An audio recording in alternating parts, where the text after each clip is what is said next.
Awesome. Thank you. My name is Landon Myers. I'm the Michigan coordinator with the Campus Vote Project. Really excited to welcome you all here today for the 7th annual Michigan Student Voting Summit. So doing things a little bit differently this year. Normally it's a fall event before the election, but since it's a big year, we have lots to do, as I'm sure you all know. We're having 2 events. So we're starting off here today, and we're going to keep rocking and rolling all the way through the year. And so we'll meet again in September for a second event. So, but really excited to start the learning, sharing, and community building here today. So without further ado, I just want to get us started and welcome you to Western Michigan University. And to do that, I would like to introduce you to Dr. Anderson, the Vice President of Student Affairs.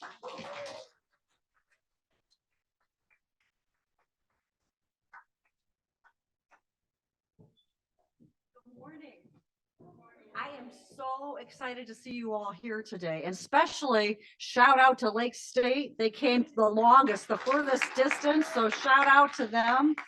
But your presence here says that you are passionate about civic engagement, you are passionate about voting, and that is awesome. So we really thank you for being here. One of the things that I just wanted to say at the outset is that I'm really thrilled to have you here in our brand new Student Center.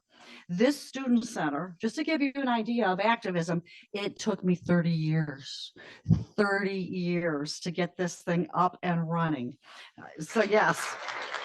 So when I came here and I interviewed to be the Dean of Students, I interviewed, I think in October, this is gonna really date me, in October of '93, well before some of you were born.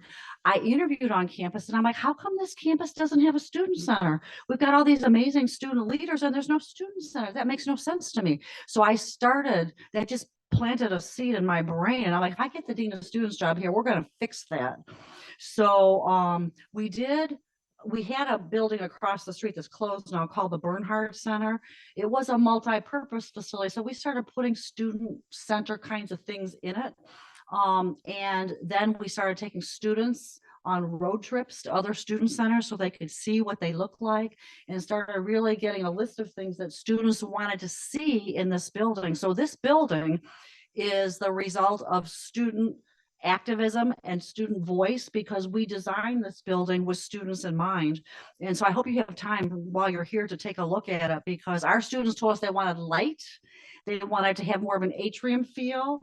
And so you check it out and see if we were true to what our students told us. I think we did it.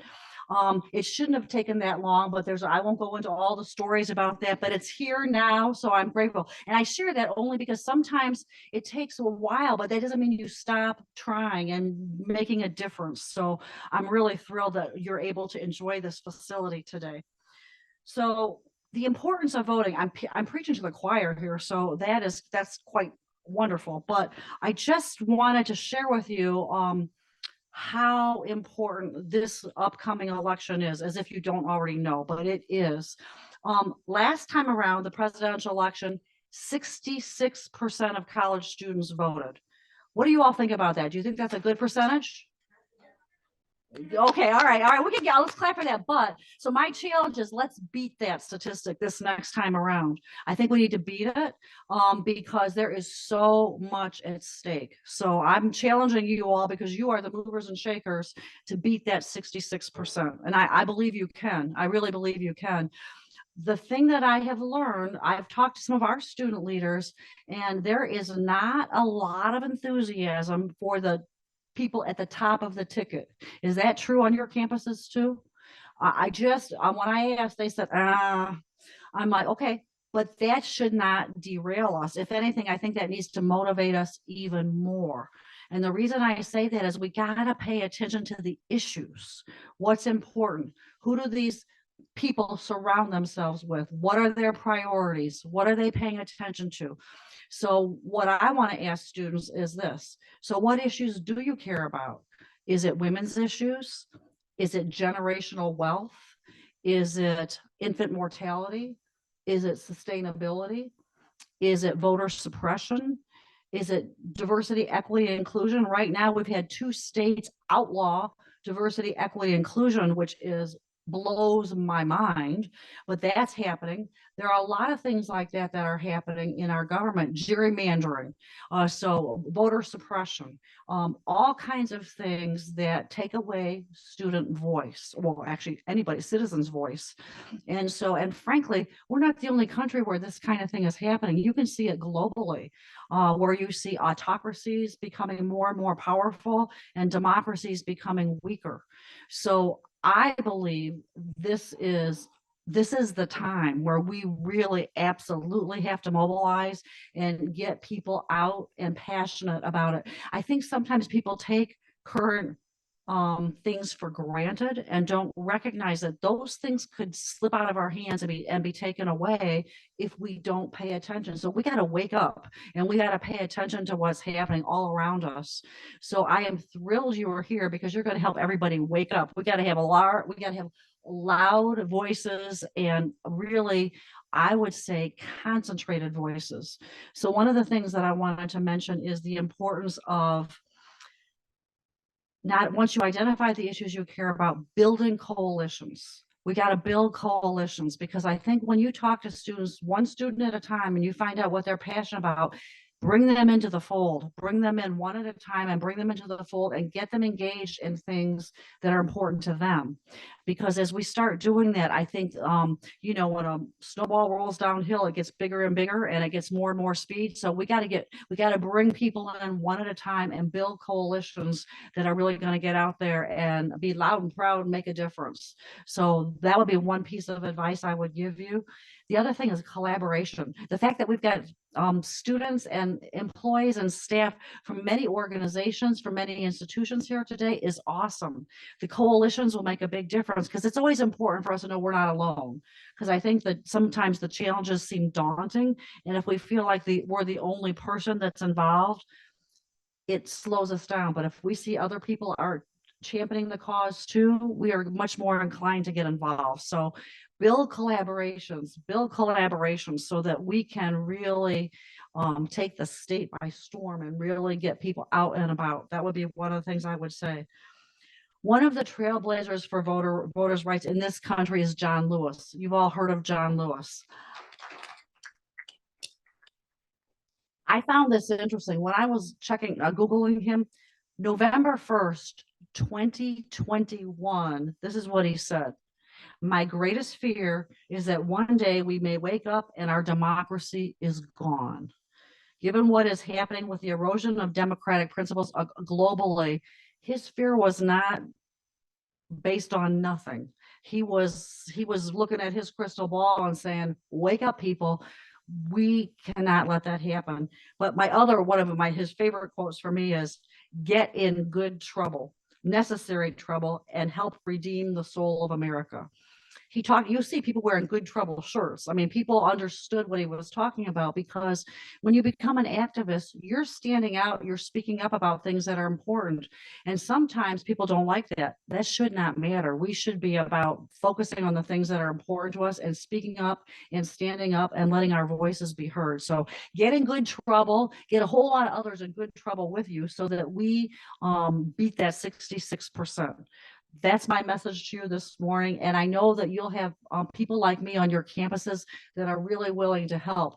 One of the things you'll know is people who are in my kind of role, we are nonpartisan. I know this is a nonpartisan. We're not telling people who to vote for or what to vote for, but we are saying, figure out what you're passionate about and get engaged. That is our moral responsibility. That is something that we as citizens are responsible to do. So let's get in good trouble. Let's show up and shout out, and let's blow the map off of 66. I want us to get to 86. How about that? How's that for a goal? Thank you for being here. I hope you have an awesome summit. I'm really excited that you're here. And if I can do anything to help, let me know. So have a great day. Thank you.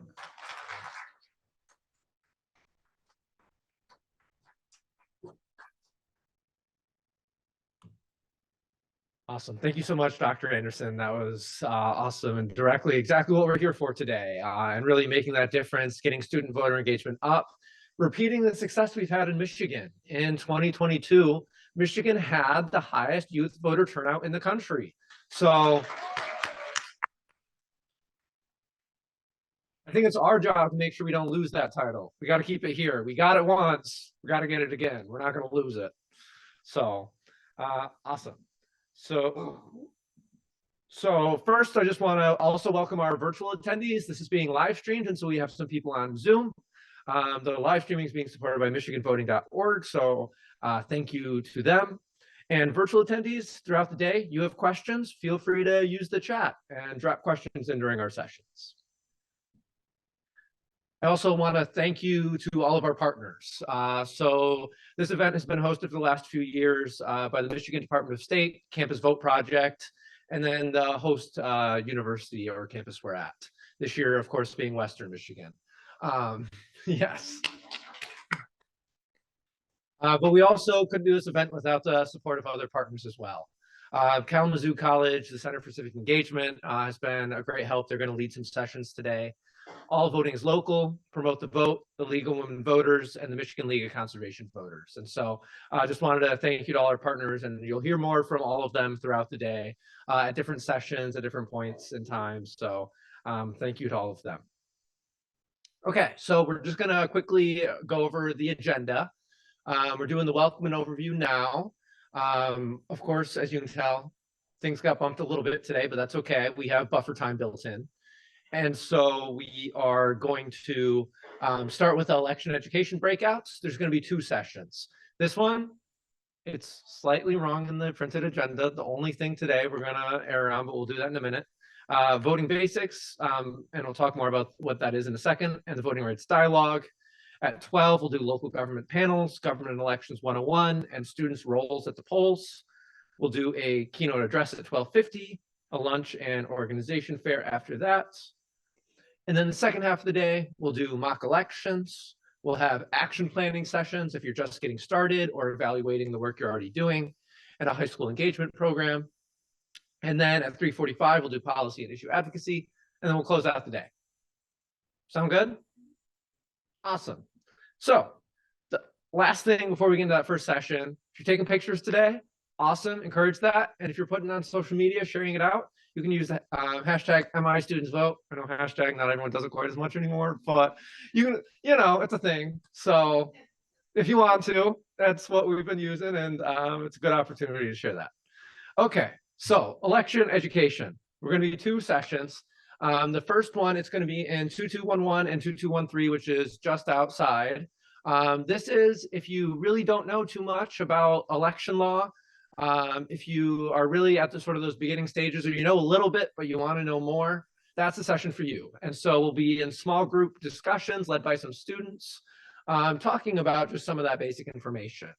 If you're sort of the pro who have been doing this the first time, this isn't your first election cycle, you're like, I know the basic election law, then we'll stay right in here and we will do a discussion around any questions you have, things that maybe you aren't as confident in and want to talk more about. And so just an opportunity to flesh that out more. Any questions? All right, well, we'll go ahead and break for this first breakout session then. So if you want to go to the voting basics section, you can go right outside and they'll direct you to the right room.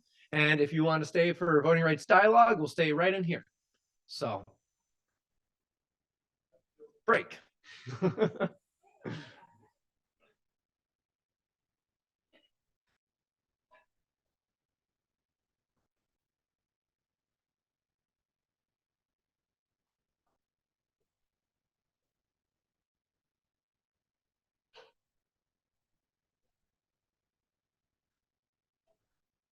Give everyone just another minute to make up their decisions.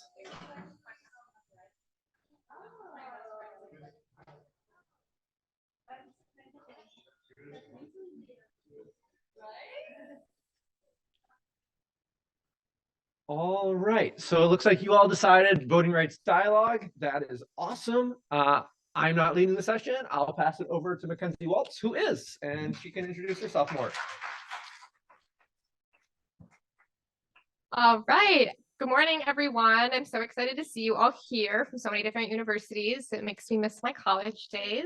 I hope you're all enjoying it. So I'm going to just start off. I know we kind of are short on time, so I'm just going to talk very, very briefly, just to remind everybody about what some of our new laws are, to maybe get our brains going this morning.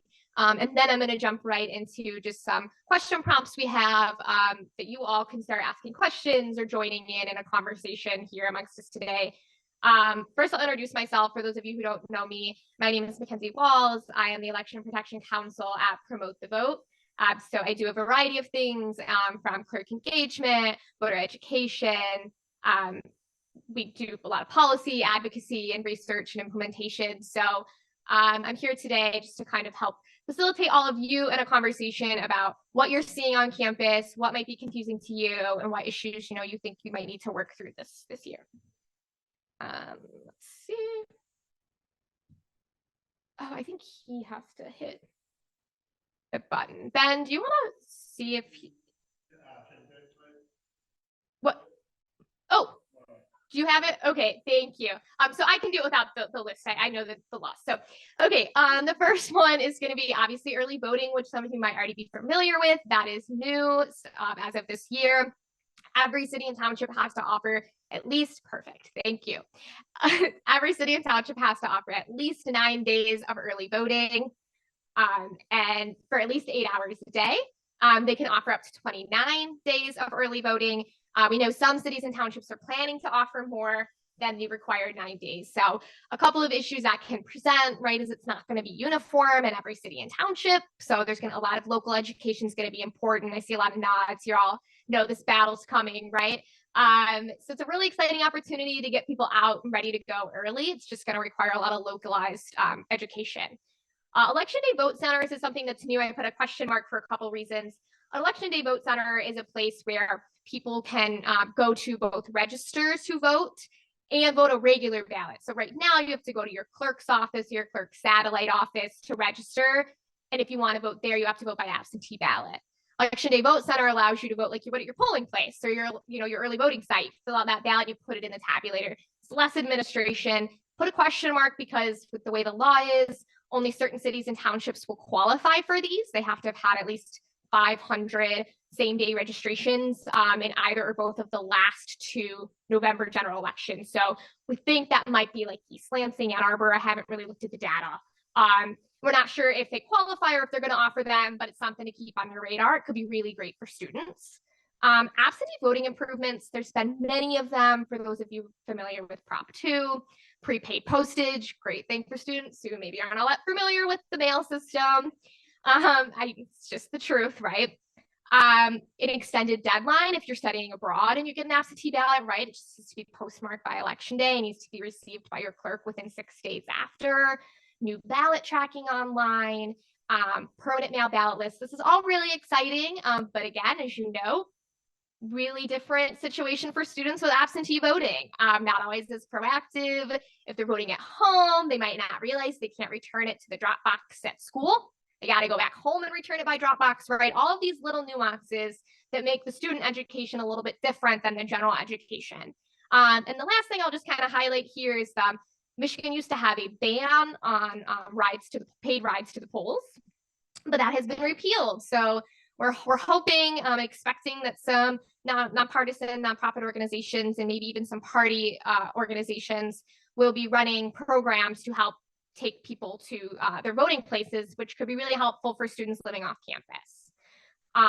So I think if someone is able to go to the next slide, do we have to grab Landon again? Oh, there we go.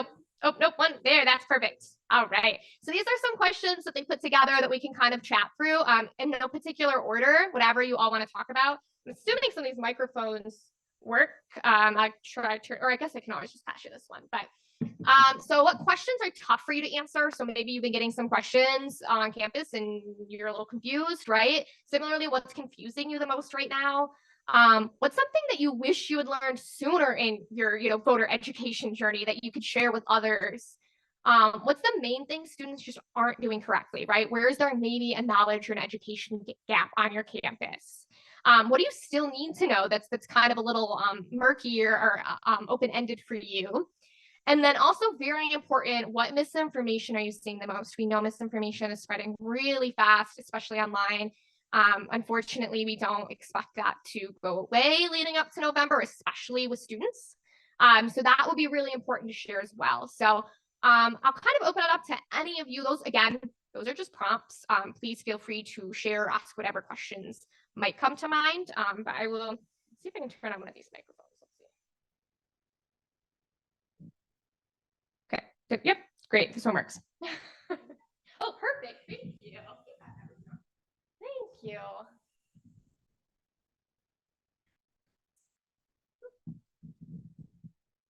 So I just wanted to ask a question. So I go to Oakland University and I'm on student congress. So like we have done stuff in the past with organizing initiatives on campus to help students like register to vote, encourage them to go vote. I'm just kind of wondering if any other schools have implemented any initiatives that they've seen be really productive in gaining students' engagement with voting and registering.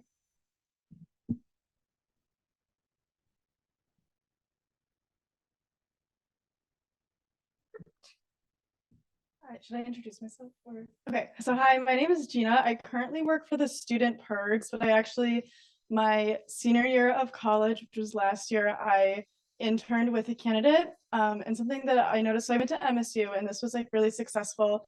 It was just like getting people in front of people's faces. So every single candidate that was running in or around East Lansing, so even candidates that weren't directly like having constituents on campus were still there. They had tents, they had signs, they had like things that they were giving away, and it was like, you can register with me right now, you can ask me questions right now, I am the candidate. If you want to ask me about what I'm running for, you can do that right now. And we were all outside because that was like Michigan state law. You can't be inside if you're running for election.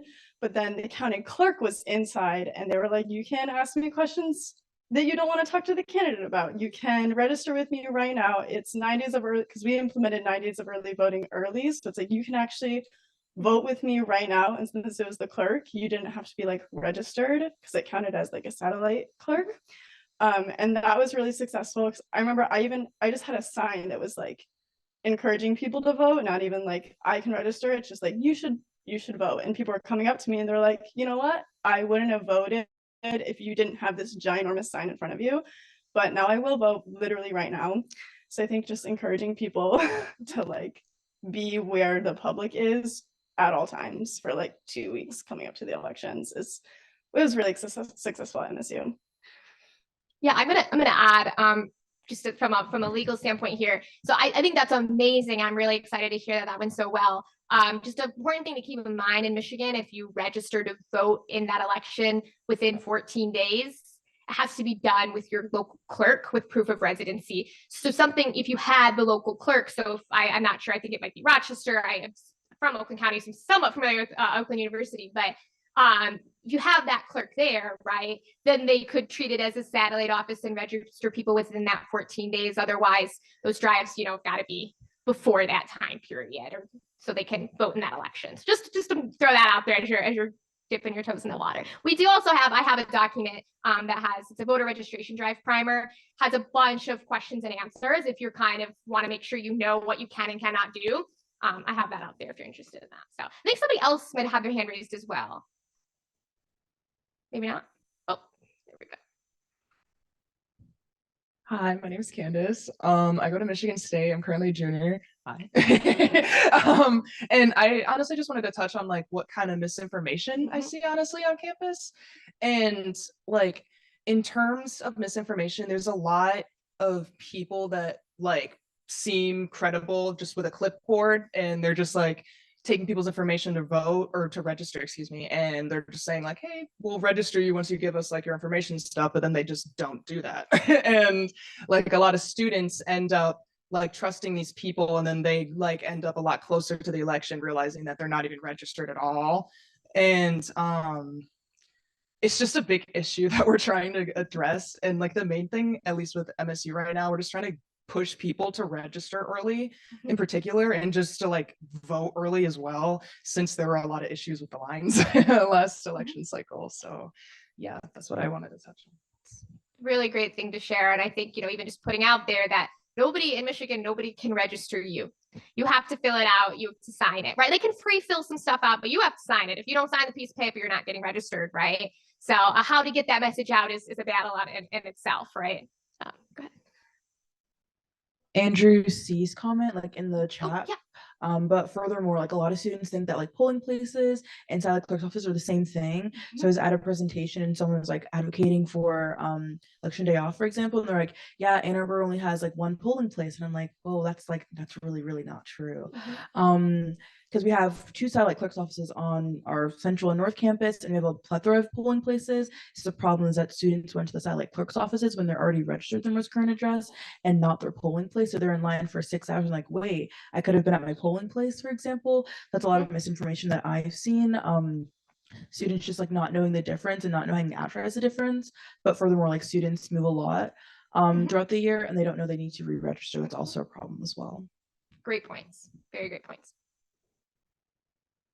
I wanted to talk about what you had said about students, kind of being bombarded by information from maybe not super trustworthy sources. One thing that the University of Michigan ended up doing because of that, a lot of that happened on campus, and that's what led us to create the UMich Votes Coalition. And so we try to give students, trusted, nonpartisan information, and we just constantly are able to push them towards our site and say, like, we can't vouch for anybody else except for this information. And so that's been really, really helpful to try and combat that misinformation that has bombarded students in past elections, and we know is going to bombard them probably in this one as well. I believe she's had her hand raised, so that I'm going to touch on something about that too. Yeah, a little follow up to what you all said. Last year during our Maze Fest, we had people walking around with clipboards that were not us, and they were trying to convince us into giving us the voter registrations that we had collected. So I was like, no, we're going there and we're going to the clerk's office next. No, you can just give them to us. But we didn't, of course. But I think be alert. That's very good to know. I'd be curious to know if, and you don't have to touch on this, but if any of you have worked with your administrations to provide that information, right? Like you have your own site, you're trying to really push students to it. Is that something that maybe is given out during like orientation week, or their presentations that are given, things like that, I went to Michigan Law, and during Michigan Law and orientation, we did a whole voting rights, presentation, but obviously that's one school within the entire university. So yeah, just if anyone's had that gone well and successfully, that could be interesting to know too. I think behind you. Just to add on to that, and this is a safe space, so you can answer honestly, but if you had information coming directly from the administration, are you more likely to trust that than Joe Schmo with a clipboard? I know it sounds like an obvious question, but I think it could be a really key difference in terms of implementation. So very great point. I'm curious what you guys think. They're always outside. That's all. Yeah. When you say they're always outside, you mean the people with the clipboards? Can do, yeah. Maybe if they have like some kind of identifier, like tying them to the university, would that be helpful? It's hard to know if they're actually nonpartisan or who they really represent when they're walking around with clipboards. It's hard to know if they're a nonpartisan or who they really represent with clipboards. So when it's outside, for example, our Maze Fest at U of M Dearborn is it's like on the walkways, and it could be just about anyone showing up.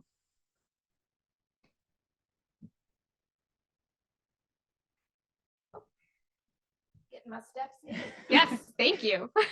I think, Ben, to your point, I think there needs to be kind of a pairing of institutional resources. Like maybe when you're oriented to the university, you get an email that's like, now that you've moved in, here's what voting looks like on this campus, but also with peer-to-peer outreach that's identified as being a part of the university. So like we wear our shirts that clearly identify that we've got the U of M logo on them every time that we do a tabling. And then that pairs for the student, like, oh, I'm hearing this information from official U of M channels, but I'm also hearing it from like someone I'm in class with. And then I can kind of bridge both gaps of like, do I not really open the email that the president of the university sends out, but also do I make sure that it's official, accurate information? And I kind of think something that's really great about like pairing, making sure that the institution takes part in making sure voters are educated, because like it was mentioned, like we have so many nuances between, different counties and different places throughout one state. And like, especially with the new voting laws providing early voting, being aware of what that looks like or how that happens for students, because I feel like in my experience, like I voted early and at first I was like, I literally don't know where to go. Like, I don't know how this works. And I feel like just being able to provide those resources so students have an easy place to access that information if they're interested is so important.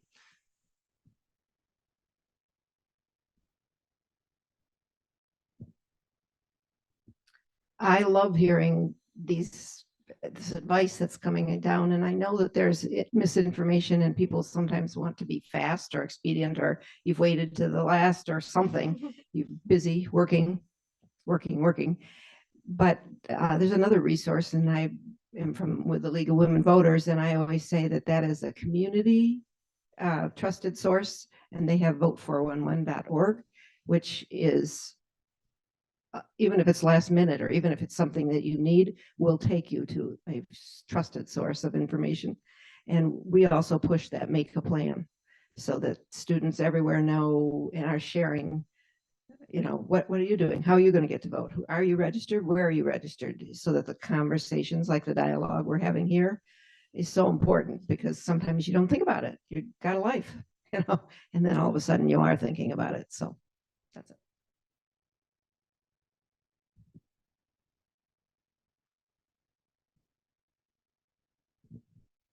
Hello, my name is Isa. I'm currently representing Grand Valley.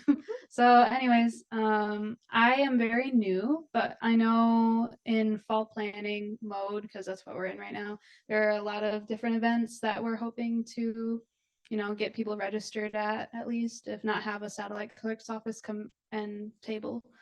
But one of the big days that I don't think anybody has talked about yet is National Voter Registration Day. And like, that's a really big, it's September 17th, and it's the same day as Constitution Day. So we're planning on doing a lot on that day. So that might be another one where you can really plug what is the accurate information, especially earlier on in the semester that way too.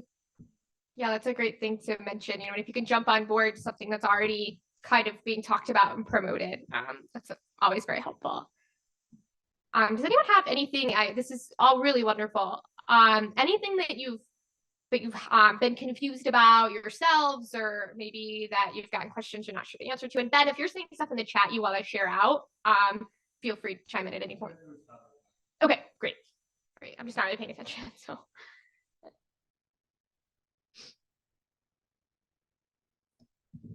So I know, like, in regards to looking forward to upcoming elections, obviously we have the November presidential election, but there's also going to be, midterms coming up throughout the summer in August, I believe it is. Primary, yep. Yeah. So I guess something that I'm thinking about as a student is like, we don't have a lot of people on campus and students aren't very engaged over the summer. So, we know that student voter turnout is typically lower. In general, voter turnout is lower for those, primary elections. I'm wondering if you have any advice on, ways to work with students to educate them on that kind of thing and engage with them during a point where that's, kind of more difficult. I'll leave it to any of you if you have anything first, so that I can kind of chime in. I'm not on the ground, so I'll defer to all of you.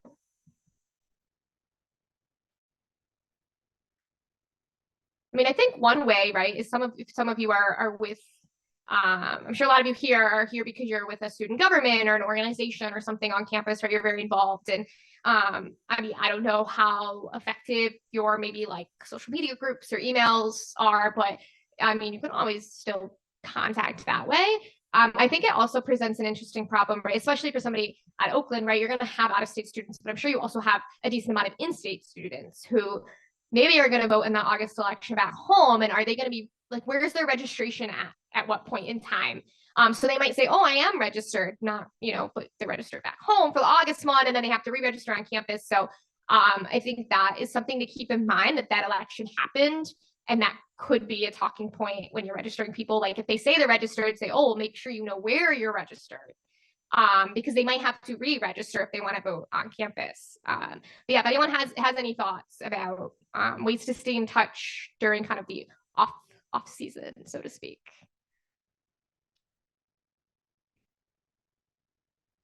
I can share from Western's perspective. We still have RSOs, registered student organizations, that are active over the summer. And a lot of them that are very active are also very passionate. And some of them on their own volition do voting outreach. But I think maybe having someone from the Office of Government Relations encouraging the RSOs who are active in the summer to push out that information is one idea.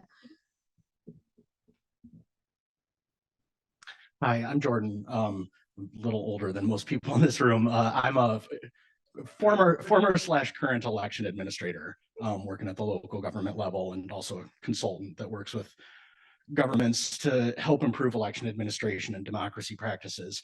So I don't have a direct answer to your question, but I have kind of a suggestion that might help negate some of the need for communication in the first place. A conversation that I had with often university students who were from my local government that I worked for. We didn't have a college or university, so especially prior to early voting, there were a very high instance of high school kids that graduate, go off to college somewhere else, stay registered at mom and dad's address. It's still very common. You all know lots of people who do that. And you've already addressed some of the challenges that poses. It's completely legal. You're welcome to do that if you'd like. I would argue that it's now a lot less convenient than registering and voting on campus in your university community, but the decision is up to you. The tough part that we ran into is convincing people to register in their university communities and then vote. What you're asking about is not only how do you reach them the first time and get them to register in their university community, but then how do you reach them again and again? You all change addresses at least once every couple of years, sometimes multiple times a year. And what I heard from our university students is that that was their biggest negative motivation to, no, I'm just leaving my address registered at mom and dad because I'm going to move 6 times in the next 3.5 years and I don't want to bother with it.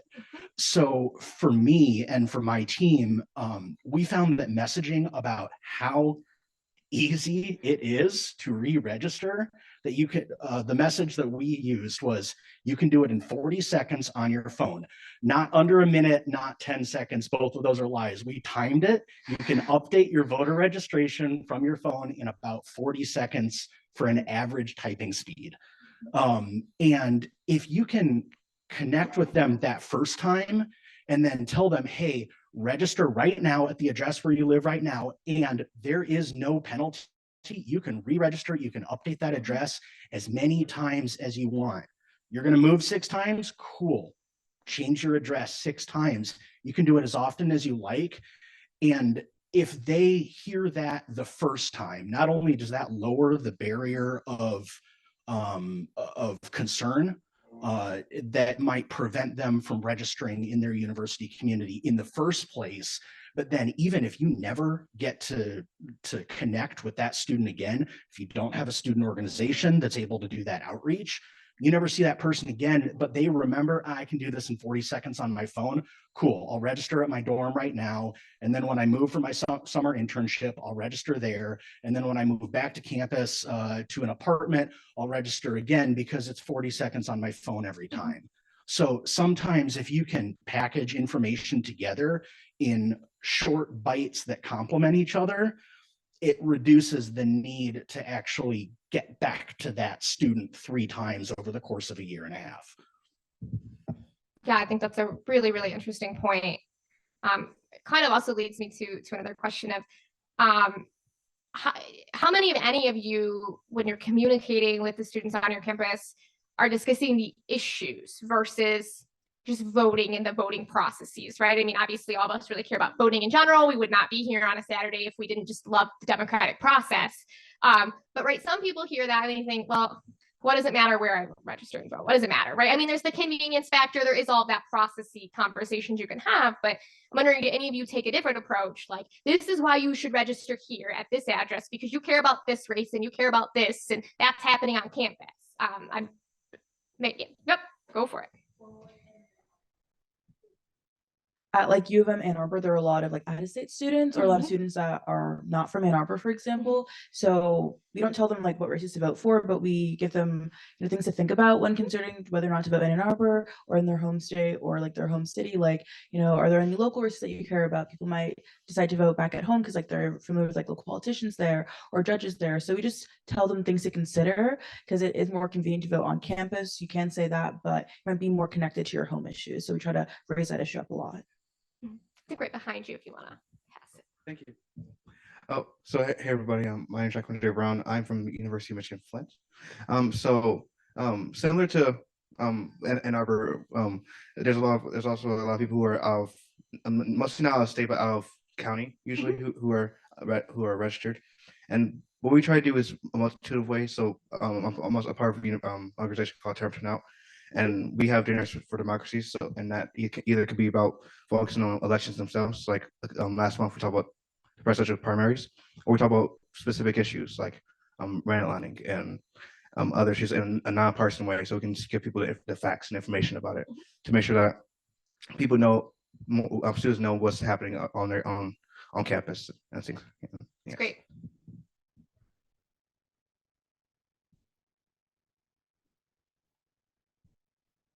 I suppose one thing that I wasn't super clear on, and I'm just remembering based on like the 40 seconds to register, is there a time period where they have to wait to register, or can they like flip-flop it immediately back to their home after voting? Yeah, so if you look at the paper registration form, it states on there that when you're registering, you're attesting that you will be a resident for 30 days by when you vote.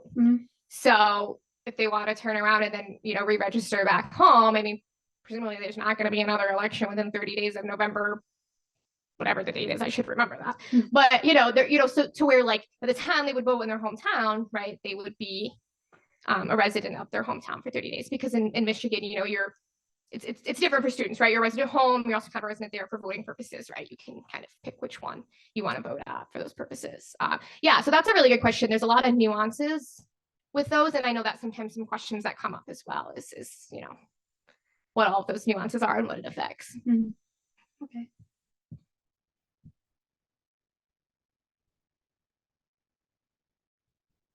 Something else that I wanted to mention regarding like students having a lack of information. Like when I talk to a lot of peers or like people my age, the most common reason I get for why people don't vote is because they don't feel like they know enough about politics or what's going on. And I think especially when it comes to the primary elections coming up, local politics is so much less advertised, and it's a lot harder to figure out, what candidates are prioritizing. So I feel like, the potential of implementing some type of resource, that's unbiased and provides information on which candidates stand for what, and makes that, less difficult to figure out and less difficult to look through, all the information in one place, I feel like would make students a lot more inclined. I'm going to plug it for them back there, because I know my league women, with the vote 411. It's a nonpartisan resource. The league sends out the questions to everybody. She's got it. I'll let her take over now. Go for it. Yes, and in addition to vote411.org, we produce a paper guide, and this gets distributed to all kinds of places. And we will be calling on students at Western Michigan University to help us with that in the fall, and we'd be very grateful for any help we can get. Yeah. So they send this questionnaire to all different, candidates throughout the state to fill out. And obviously, if they don't fill it out, then there's no information on them. But to me, that tells a story to the voter too, right? They didn't fill it out. So they, that's a good resource to use. It's nonpartisan. It's just their answers to how they feel about certain issues that voters care about. So you can always take a look at that for the cities and townships where your colleagues will be voting, to see if that is helpful for them. So got a couple things from the chat. Yes. So one from a concerned student at Macomb Community College, who heard the comments about, quote, random people with clipboards collecting information. What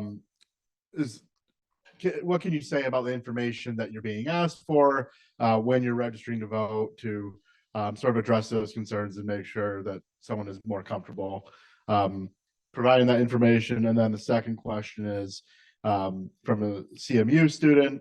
Within the administration there, it's been expressed that they prefer leaving the option open to students to register at home.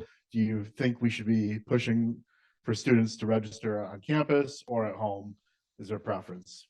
Yeah, so as to the first question, I would say you can go to mi.gov/vote. And they have paper registration forms. It's under the voter forms and publications tab. You can take a look at what that registration form says and what it asks for. And that's the information you need, right? It's your name. If you have a driver's license, you put that in there. Last 4 digits of your social security, if you have that number, your address, your birth date, right? But at the end of the day, like I said, you have to sign it. Unless you're doing the online form, in which case your signature from your driver's license is connected. So that signature will be pulled. So if anyone's trying to get that information from you and says, oh, you're all set, you know, you can go, I'll register you. If you haven't signed that form, you're not getting registered. Unless they're doing the online system for you, right? So I think that's the biggest key, is to let people know, make sure you're signing that piece of paper. You go online to this website. That's the most helpful way. As for where students should register, that is a personal decision. And I would say that there are some different factors for each student. I mean, as someone brought up here, right? There might be local races they care about back home that they want to vote in, and that's perfectly okay. There's a lot of reasons students will want to register where they register. So I think the most important thing for all of you is to make sure that they have the knowledge and the resources to make that decision for themselves. And so as long as you're connected with your clerks and you know the resources to go to, like at mi.gov/vote, michiganvoting.gov has a lot of great information as well, that you could equip them to make that decision. So looks like everyone's back. So Landon, I can turn it over to you, but thank you all. That was really insightful. I hope it was helpful.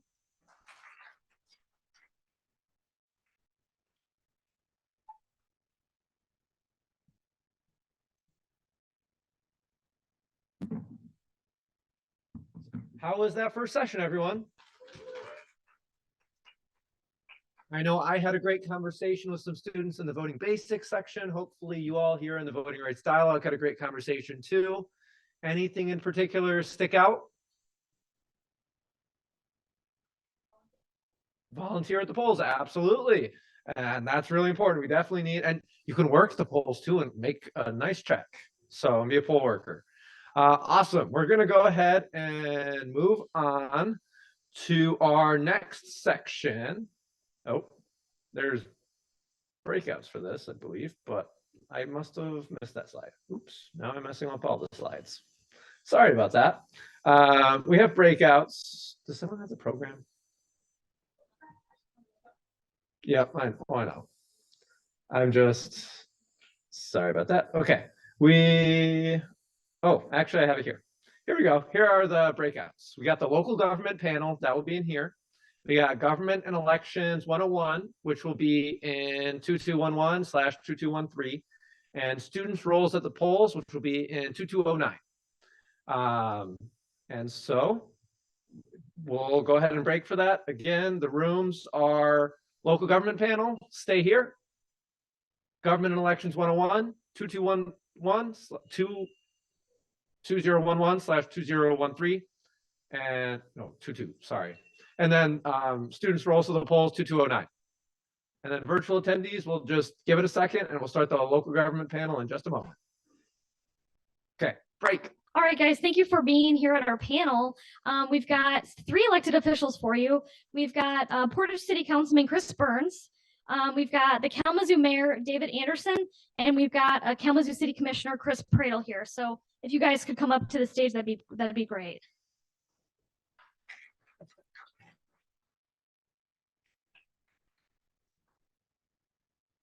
All right, so first, I'm going to ask each of these elected officials a few questions. They'll each answer, and then we're going to give the rest of the time open to you. So if you guys have any questions, you can feel free to ask them. These scripted questions will take 20-25 minutes, and then you guys can feel free to come up and ask a question. So first of all, if you guys could just introduce yourself. I know I kind of said your title, but if you could tell us a little bit about yourselves and what led you to this office. Okay, I need to put one.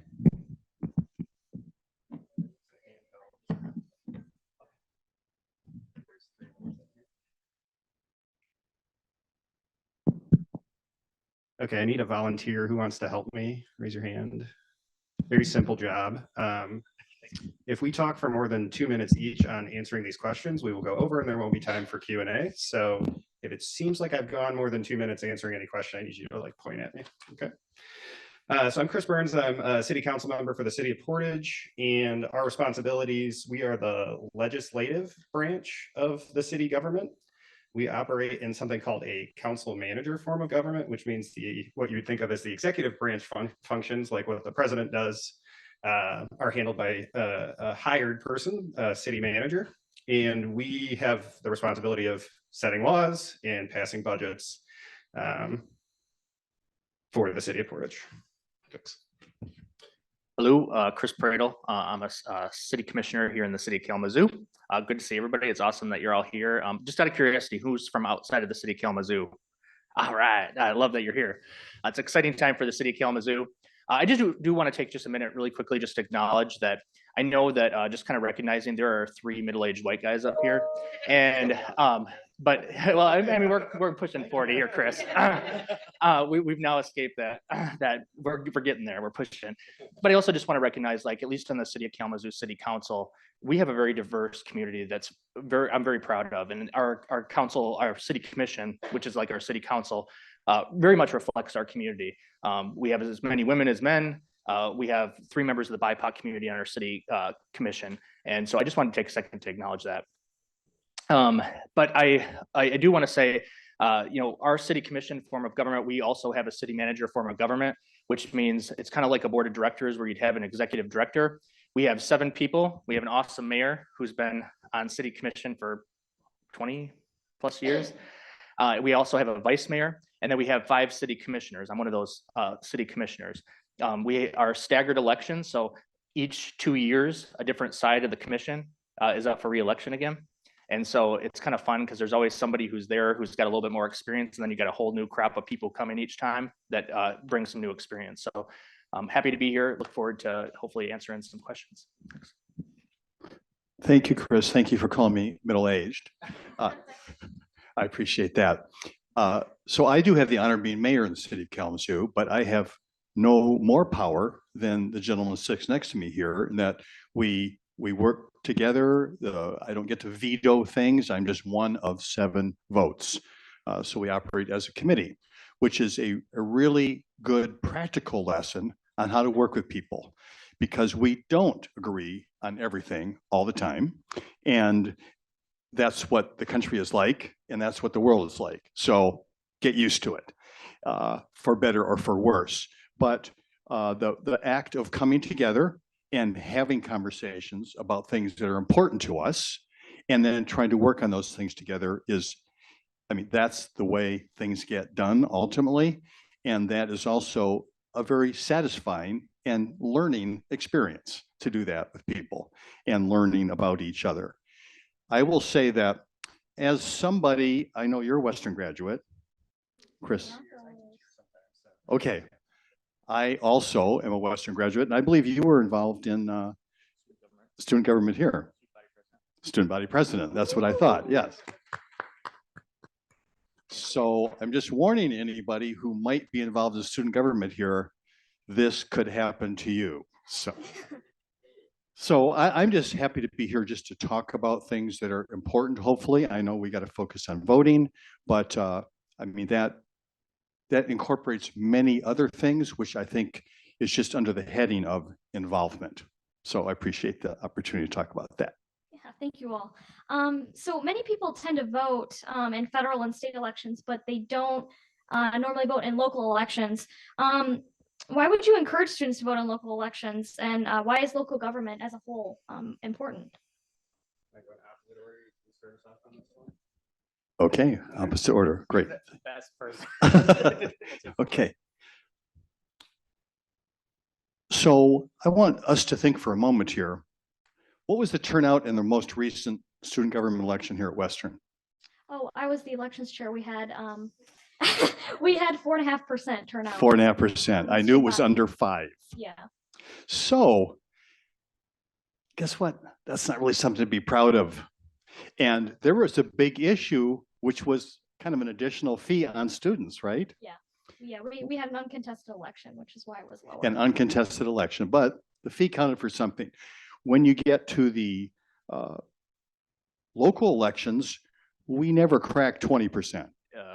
13 to 15% is usually about normal. 13 to 15. So why does that matter? As a matter of fact, it's because a lot of things that happen locally affect you almost more directly than even national things that occur. I mean, think about some things that have happened that have had a really big effect here in Kalamazoo. And another thing I want to make a point about is that at the local level, a group of individuals who are residents of their jurisdiction can collect petition signatures and put something on the ballot. And you hear about things going on the ballot in the state of Michigan, and there's hundreds of thousands of signatures you have to collect. I think in the city of Kalamazoo, it's less than 3,000, isn't it, Chris? So literally, that is not such a huge lift. And we've had things put on our ballot locally related to marijuana laws, and correct, and the kinds of things that actually affect where you live that can happen. So I would really say that a focus on local does two things.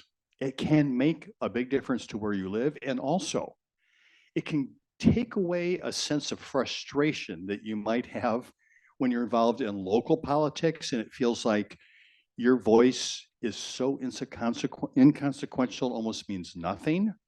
That's not the case at the local level. You can actually have a half a dozen folks show up at a local commission meeting, and that can make a difference in how people vote. So I think it's absolutely imperative to be engaged at that most local level. Totally agree there. So just to raise the hands, I'm going to just ask you a bunch of questions here. So how many people drove on one of our local roads here today? Keep your hand up. All right. How many people walked on a sidewalk? Keep it up if you. How many people turned on the water, flushed a toilet, saw a public safety or a fire truck? You know, I mean, pretty much everybody's going to raise their hand. And my point being, you see where I'm going with this, right? These are the things that we do that we all take for granted. But the second those things are not there for you, it would be a huge deal. You know, all you have to do is turn and look to Flint or Benton Harbor and see like how critical water issues are and wastewater issues are to our communities. And, you know, all you have to do is drive on the road and drive into a pothole and then all of a sudden realize when you have $300 repair on your car, how critical that is into getting around. Or the sidewalks, you know, to health and the parks that we have. And the fact that you have like competent, culturally competent, hardworking people who are going to be on that scene when you get into that car crash or, you know, have a family member who has a heart attack that they respond to. These are all the things that we do on a daily basis that we think about. And so these are the things that most integrally impact your life. And that's the thing that's so backwards about when you see people get so polarized and motivated about national politics. And that's not to diminish. Please vote in November, please. You know, but to recognize when you think about that, where you consistently have less than 20% turnout in our local elections with things that really, honest to God, impact you in your life and your future. I mean, that's huge. And, you know, just to give you an idea of how much of a difference that can make. So I'll give you an example here in the city of Kalamazoo. For decades, I grew up on the northeast side of Kalamazoo and lived here my entire life. As long as I can remember, and I'm 38 years old, as long as I can remember, there has always been a pervasive odor on the north and east side of the city, okay? And come to find out, it was hydrogen sulfide. Great, a toxic chemical, right? That people were smelling. And for decades, people just pointed fingers to each other that said, oh, no, it was the water reclamation plant. Nope, it was this paper company, you know? And for decades, people just passed, you know, just kind of passed the issue. Oh, it's too expensive to tackle. It's too difficult to engineer, to figure out. We can't figure out where it's coming from. But, you know, we have a group of people that are on the current city commission that made this a major priority to say, you know what, this is going to be the last commission that solves this issue for our community because our community is rightfully concerned about this. And just to give you an idea, I've been on the city commission for 4.5 years now. He's been on it for a really long time. But since 2019, we have monitors up throughout the city now. And the aggregate level of hydrogen sulfide since 2019 has reduced 89%. All right. And, you know, we're not done yet. That's the other part. you know, but I mean, we've had to invest a significant amount of money to make that happen. Well, what happens if you have people who are more focused on just, you know, glamorous things that solve short-term problems or just get your attention short-term instead of people who are willing to take for the long haul, do these difficult things? It matters. It matters, you know? There were plenty of people over the decades that had plenty of opportunities to invest millions and millions of dollars to get that done who didn't. So just want to share that. Yeah, I'll do a little call and response too. So, all right, pick your favorite issue, whatever makes you want to vote in any election, and I'll connect it to something going on at the local level. So how many people are interested in voting because they're worried about inflation, cost of inflation, the cost of their rent when they go out, or the cost of buying a home? Anybody concerned about that? Great. So guess who gets to decide land use regulations? Local city governments, right? And so in Portage, we're going through the process of drawing our master plan. It's a 10-year land use map that says which areas of town are going to be zoned which way and what you can build in these different areas of town. And when I ran in 2017, the median age of a voter voting in a local city election was 68 years old. And guess what? A lot of those people are homeowners and they aren't real fond of having apartments built in town. And they continue to voice their concern about any kind of additional density, which would contribute positively to affordability for people, right? It's just supply and demand. So, all right, so there's a reason to vote locally. How about climate change in the environment? Great. So a lot of federal legislation and state initiatives getting passed to provide resources to address that issue. Guess what? At the end of the line, there's a local government involved in applying for grants to make that a reality in your local community. So you should vote in your city or township elections. How about justice issues, racial justice, social justice, right? Guess what? About half of the law enforcement officers in America are employed by cities. And so if you want, and of course, that's one of the major things that shows up in the news a lot and causes dissatisfaction, is when there is an unfortunate interaction between typically a city police officer and a member of the public. And if you want your local government to follow best practices in terms of cultural competency, bias-free policing, de-escalation, you should vote in your city election, find candidates that will support that kind of thing. And I could go on and on and on. Chris did a great job also of articulating some of the specifics, but we're involved in really direct ways that your life is going to go. I'll just add one other layer to this, which is I think one of the things that causes a lot of dissatisfaction with state and federal government, a lot of those elements are not present in making direct influence on your local government. So you can't gerrymander a city, right? We run in citywide elections and everybody gets to vote. You can't draw the districts. I mean, you could if you had a district by district kind of city. Some places do that, but can't do that in the city of Portage. You got to appeal to the whole base. Money in politics, it costs about, I don't know, 8 to 10 grand to run for. It's a very achievable number as compared to what are we going to spend on a presidential election, $2 billion or something. Money in politics, gerrymandering. So you just have a much easier way to like influence the candidates and the policies that are happening. And some of those barriers that exist for federal and state legislation don't exist at the local level. Thanks. Yeah, so some of you already touched on this, but what is one responsibility of local government that you don't believe most people are aware of, but that still greatly impacts their lives? Okay, in reverse order again, I can't give you just one, so I'm going to give you my top 3. Water and wastewater services. Gosh, it is awfully nice to just flush the toilet and not have to ever think about it again. And I'm certainly willing to pay my water and sewer bill to make that happen. Recently helped a family move to Portage from the country of Guatemala. In order to get fresh drinking water there, they had to walk several miles with a container to get to the well in town and then walk back home. When they moved to Portage and they could just put their cup under the refrigerator and get fresh drinking water, they were sort of elated and couldn't believe that's how it worked here. And that is city, local government typically doing that kind of thing. Emergency management services. I mean, people's lives are at stake here. Gosh, if we have a really bad snowstorm, guess who's involved in making sure that all the people who are on Meals on Wheels, all the senior citizens who are getting food assistance at home, have plowed roads, salted roads to get the food to them. If the power goes out, guess who coordinates the warming centers? That's all your local government. So if you don't want people to die, you should vote in your local election. And then same thing, street and sidewalk design. So, you know, we influence all the decisions about how streets get paved and designed in a way to encourage pedestrian safety. And so if you don't want to get hit crossing the road, you should vote in your local election. Thanks. three things as well. So one of the things that people might not realize, and again, it varies from community to community, but one of them is that we have a city manager form of government. So again, one of the tricky things that we have is that, obviously there's 7 of us that have all co-equal power at a meeting, but you have city staff who execute on the work. And I think a lot of times people will look like a community like Chicago or New York, and they'll see, the mayor runs the health department and the schools and all those kind of things. And here in the city of Kalamazoo, we have a school board that runs the Kalamazoo Public Schools. We have, a county that runs the Kalamazoo County Health Department. And then we run our functions as well. And so I think that's something that surprises people sometimes because they see what's on TV or they see big cities. And sometimes they're not even big cities, but they have a more centralized or strong mayor form of government, if you will.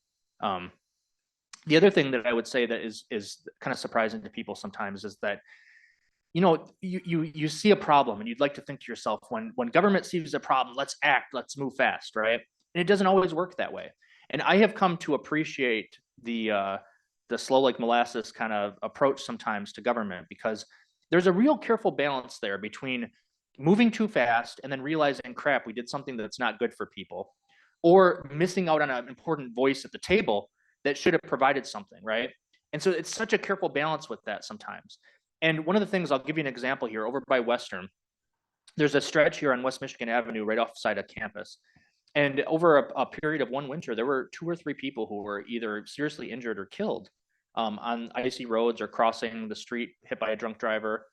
And students really rallied. It was impressive. I mean, our local student government here at Western petitioned and really, came to City Hall and said, hey, we need to make some changes and fast, because we need to figure out how to make this stretch safer for students. And one of the things they did almost immediately was actually a student idea, and they did within like weeks. And one of them is, if you drive over here on I guess it'd be the west end of campus, they added barricades through the center of the intersection so that people couldn't just cross midway instead of a crosswalk. And that was a student idea. And that was something they could do very quickly. But some of the things like lighting and traffic calming things by Fraternity Village and those kind of things, typically like things from the moment you realize you have a problem to the time that it actually happens is about like an 18-month cycle. Because by the time that you identify the problem, listen to people, budget it, get it in the budget, and then start bidding things out, it takes time, right? If you do it legally the way you should, that you want government to do, you got to be patient sometimes. And it's hard for me because I'm an Action Jackson kind of person. I want things done quick. But I also appreciate and recognize that need to listen to people and make sure that you vet and do things and bid it fairly and all those kind of things. And then the last part I would say is that more recently, so we're going to be investing about $30 million in our downtown roads to transform our downtown. It's going to be awesome. I'm telling you, like Kalamazoo is going to be like the preeminent cool, I'll say Kalamazoo Portage region area. It's going to be the preeminent Michigan community. I promise this. Like 2030. Okay, is my estimate here. But we're investing about $30 million, and we have a lot of issues. Like, I mean, we have a serious homelessness issue, like a lot of urban core communities. We have a housing crisis. And so you'll have people say, well, why don't you spend that $30 million on homelessness, right? Well, the thing that's misleading about that is you should ask, where's the money coming from? Because most of the money that's coming from the federal and state government is restricted funding for roads. You can't take that money. You basically have to say, I want it or you don't, right? And I can't say, okay, well, we're going to take that $30 million from the federal government that you're letting us save our local taxpayers from having to spend money on and spend it on homelessness or housing. It doesn't work that way. And so sometimes like it's hard to communicate that to the public. And then you'll have people who try to kind of like play politics and like get sound bites, and they're like, yeah, I'd rather spend that $30 million on this important issue. And I totally agree with them, but that's not the reality that we work in. That's not how our municipal budgeting works on most projects. And so just be cognizant of that, be thoughtful, and sometimes ask a few more deeper questions to understand, because it's not this or that sometimes, right? Sometimes it's more complicated. So anyways. Thank you, Chris. So I'll try to add some things to this discussion already. But one thing I just want to reinforce that happens at a local election is that from one end of the country to the other, one of the most important things that we have an opportunity to do and that we depend on is hold elections. And if we begin to distrust the results of our elections, chaos will ensue. If we don't trust that, what are we even going to trust? And where does that trust start? Who is in charge of running those local elections? Local communities. City of Portage, City of Kalamazoo, a little more rural Pavilion Township. It is those local election people that manage elections. And we've even seen in our last election, there was obviously a lot of concern whether votes are being tallied accurately. And who does that? We can talk about that nationally, but who does that fall on? That falls on folks running small elections all around the country. And many times people who in essence are volunteers get trained and spend a day or two helping with that local election. And to me, that is so foundational and important. Now we'll get on something that was not quite in that same category, but I'm going to talk about bonfires. So it's been pretty popular lately to sit around a fire outside. Is anybody part of that? Okay. I'm not quite sure. It seemed like it's increased in popularity in the last, 5 years or so? Great, okay. But who is involved in creating the regulations about where you can have that fire? Yes, it's the local municipality. As a matter of fact, we had some, I can't remember whether it was before you got on the commission or not, Chris, 2019. We had some very contentious conversations with people showing up that cared about bonfires a lot to talk to the city commission. And there were people who came to our commission meeting and said, I don't want any bonfires. I have asthma, maybe something along those lines. In the summertime, I like to have my windows open. And when smoke is coming in from the next door, that is hard on me. And there are people that came in and said, this is so important. This is the way people are gathering. Maybe it was important during COVID also because people were gathering outside more so than inside. And I'll agree with you. There's nothing nicer than sitting around a little crackling fire with some friends, and maybe someone has a guitar, maybe you're just talking and laughing. Very important for community engagement. So how do you balance those things? Well, you can spend time after this looking up our code. We ended up, what's your distance from a building, from a next door neighbor, from a lot line? So you might have an interaction with someone from our Department of Public Safety. If someone calls and says there's a bonfire with too much smoke, and we'll have to go out there and pull a tape measure and see whether you're in compliance or not. All right, thank you all. So now we have about 20 minutes left. So I want to open the floor to all of you. If you guys have any questions, we'll put a mic out there. But feel free to ask. I mean, these are your local elected officials. They represent you. So if you have a question, don't be afraid to ask it. Sure. Thank you. Come on, somebody has to have a question. Come on. Oh, yeah. Okay. Thank you. Hello, I'm from the University of Michigan Flint, and my question is basically when it comes to turnout for local elections, how it's very important on local level, how much it impacts you, but not a lot of people are as active as people can be. I know a lot of there's some ideas to try to increase turnout, like having it be more in closer distance to people, people's living areas being more walkable, having a special day to actually go out and vote in local elections.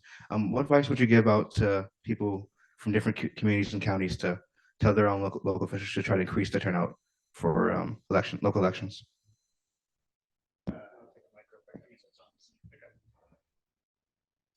So turnout in Portage and local elections used to be the same as what was referenced earlier, around 13% or something like that. But since we've gone to permanent absentee and mail-in ballots, it's more like 35. So that's like a systemic thing. If you can encourage your local clerks to make it known that that's an option for people, that worked really well in Portage. But if I had the solution to this problem, the turnout would be, 80%, not 30. So.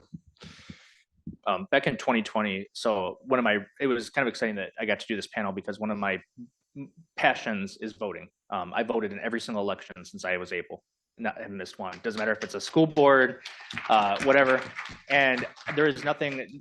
So the other thing too is like, as you have young people in your life, whether it be a niece or a nephew, or, when you have children at some point in your life too, if you do, take your kids with you. That's so fundamentally critical. It's like creating that culture in your family and in our community to say like, this is what we do, and this is why it's so important. And, it's fun because a lot of local communities, they have little fake ballots for kiddos. So when my kids go and vote, they like fill in the little bubbles and they do their chicken scratch. And I've got a 9, a 7, and a 3-year-old. And it's always funny to see what goofy stuff they write on it. But so that's powerful too, I guess what I'm trying to say is kids. But in 2020, one of the projects that I worked on is with the pandemic, one of the concerns is like, it was a real reality that people might not vote. If you're a person who's homebound and can't make it to the post office or afraid to because of global health pandemic, something as simple as a postage stamp could be all the difference.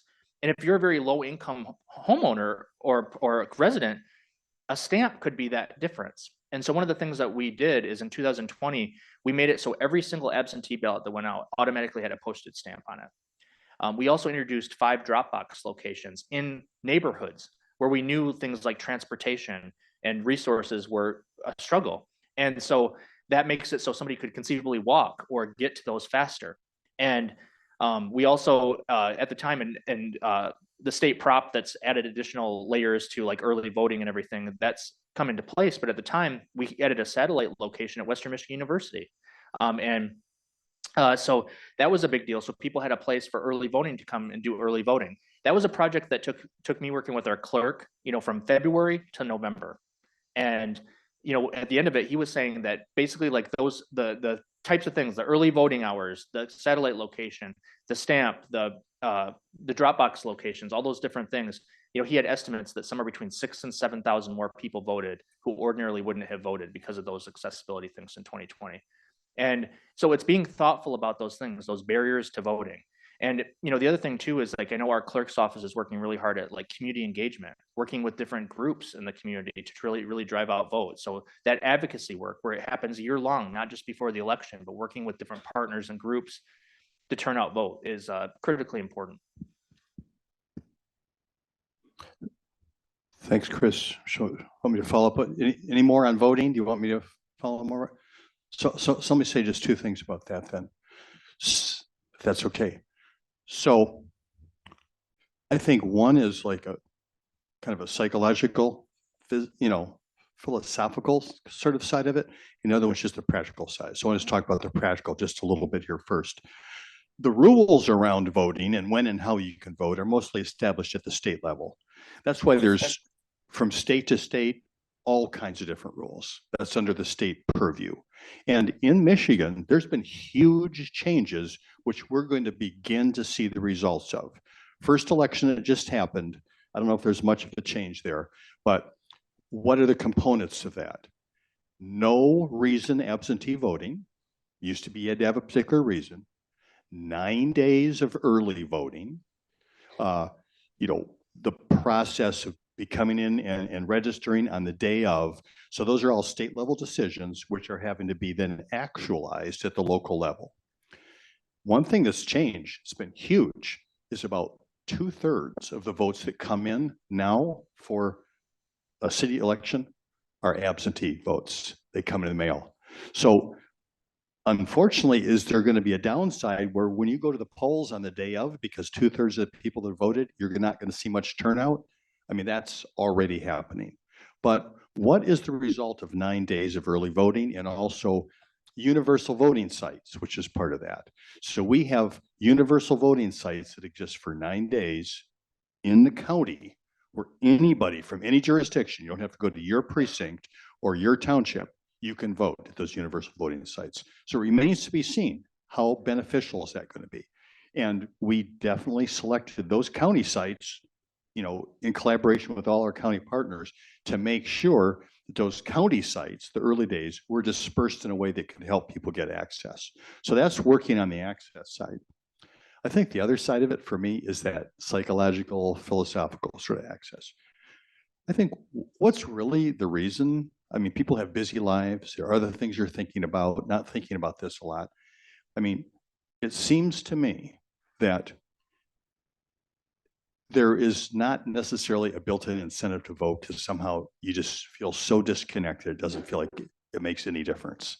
It just seems totally different from your normal everyday life. And that's that psychological side that we have to address. And I can tell you, I personally experienced that.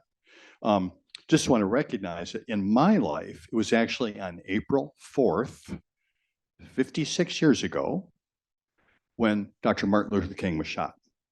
And thank you for, you know, calling me middle-aged, but I was in high school at that time. And that was a profoundly discouraging moment for me. And as a young person, my reaction was, this place sucks. You know, nothing I can do about it. I'm out. I did end up coming here to Western for a while. I didn't end up graduating at that time, but I just felt like there's got to be another better way to do things. I'm going to go look for that. I'm going to go find that. And I spent a decade doing that. Maybe someone else will, but I will tell you this, I didn't find it. I didn't find that perfect place where people are going to be engaged and we're going to all run on our ideals. And I ended up cycling back. And my realization was, if you want community, if you want to be in a place where you work with people that care, do it where you are. And so I think it's just incumbent on every individual to incorporate that sense into themselves and communicate that through all their connections to the broader community. This is our place now. What we do makes a difference. And that's that side where do what you will in terms of extra days of voting or absentee. That's not going to matter if this part isn't recognizing the need and changing. And I don't know if that really helps much, but that's how I feel about it. Okay, awesome. So I have a question. It's kind of two-parted. So I was wondering if you had any advice on how to like advertise that there is a local election happening. So I feel like it's really easy to know like when presidential primaries are, when the governor is getting elected, like any other state elections, the president election, like those are dates that people are like really aware about. But I feel like people aren't even always aware that there is a local election happening. So even if they would like to vote in it, they're just like not knowing when it's going on. And it's even a little bit harder to look up because when you look up like Michigan elections, like local elections don't come up. And then I guess my other part to that question is getting people like how you would recommend advertising or like helping people understand what local elections apply to them. Because like, for instance, in Michigan, there's elections in May that are for precinct 13 and 25. I'm going to be honest, I have been in voting work for 2 years now. I get my absentee ballot and I just vote on the candidates on my ballot. I could not tell you what precinct I live in, even though I lived in the same one for 4 years. So I feel like people who are like really new to voting also would not know that information. So yeah, I guess like how do you get people to know that there's a local election happening, and then how do you get people to know that that election does or does not apply to them? I'd say especially on campuses, because I know like at MSU's campus, there's 3 different precincts. So even if your friend is voting, like you might not actually be voting. So yeah.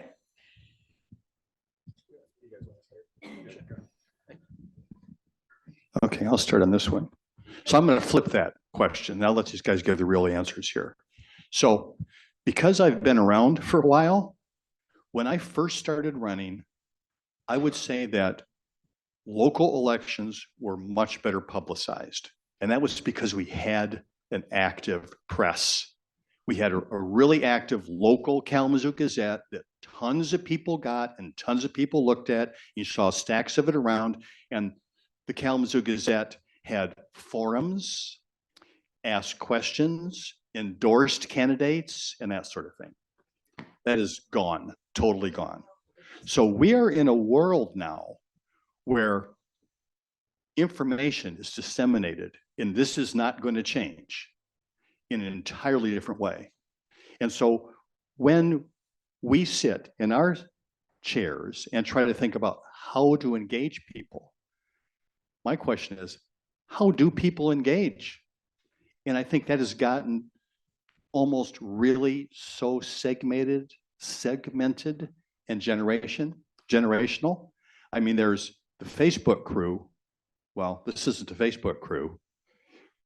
Well, I know, yes, that shows the demographics. So are we just going from one general communication platform to another a few years? Is there going to be like an Instagram crew, and then there's going to be a TikTok crew, and then what's coming next? So I think my question is, good question. How? I don't know. Just following you, I'm sure there's going to be another platform that people are going to look at whatever platform you're using and saying, that's what the old fogies use. You know, we're on something new now. How in this age are we going to do the kind of, I mean, we have an opportunity now to be very direct in terms of reaching out. And I know that Google just admitted that the fact that when you go on Google Incognito, now everyone followed that. It's not really incognito, actually. They were just kind of talking about that, and they were still collecting the data in the background. So we now know everything about each other somewhere. How are we going to do a better job of using that to get real communication out?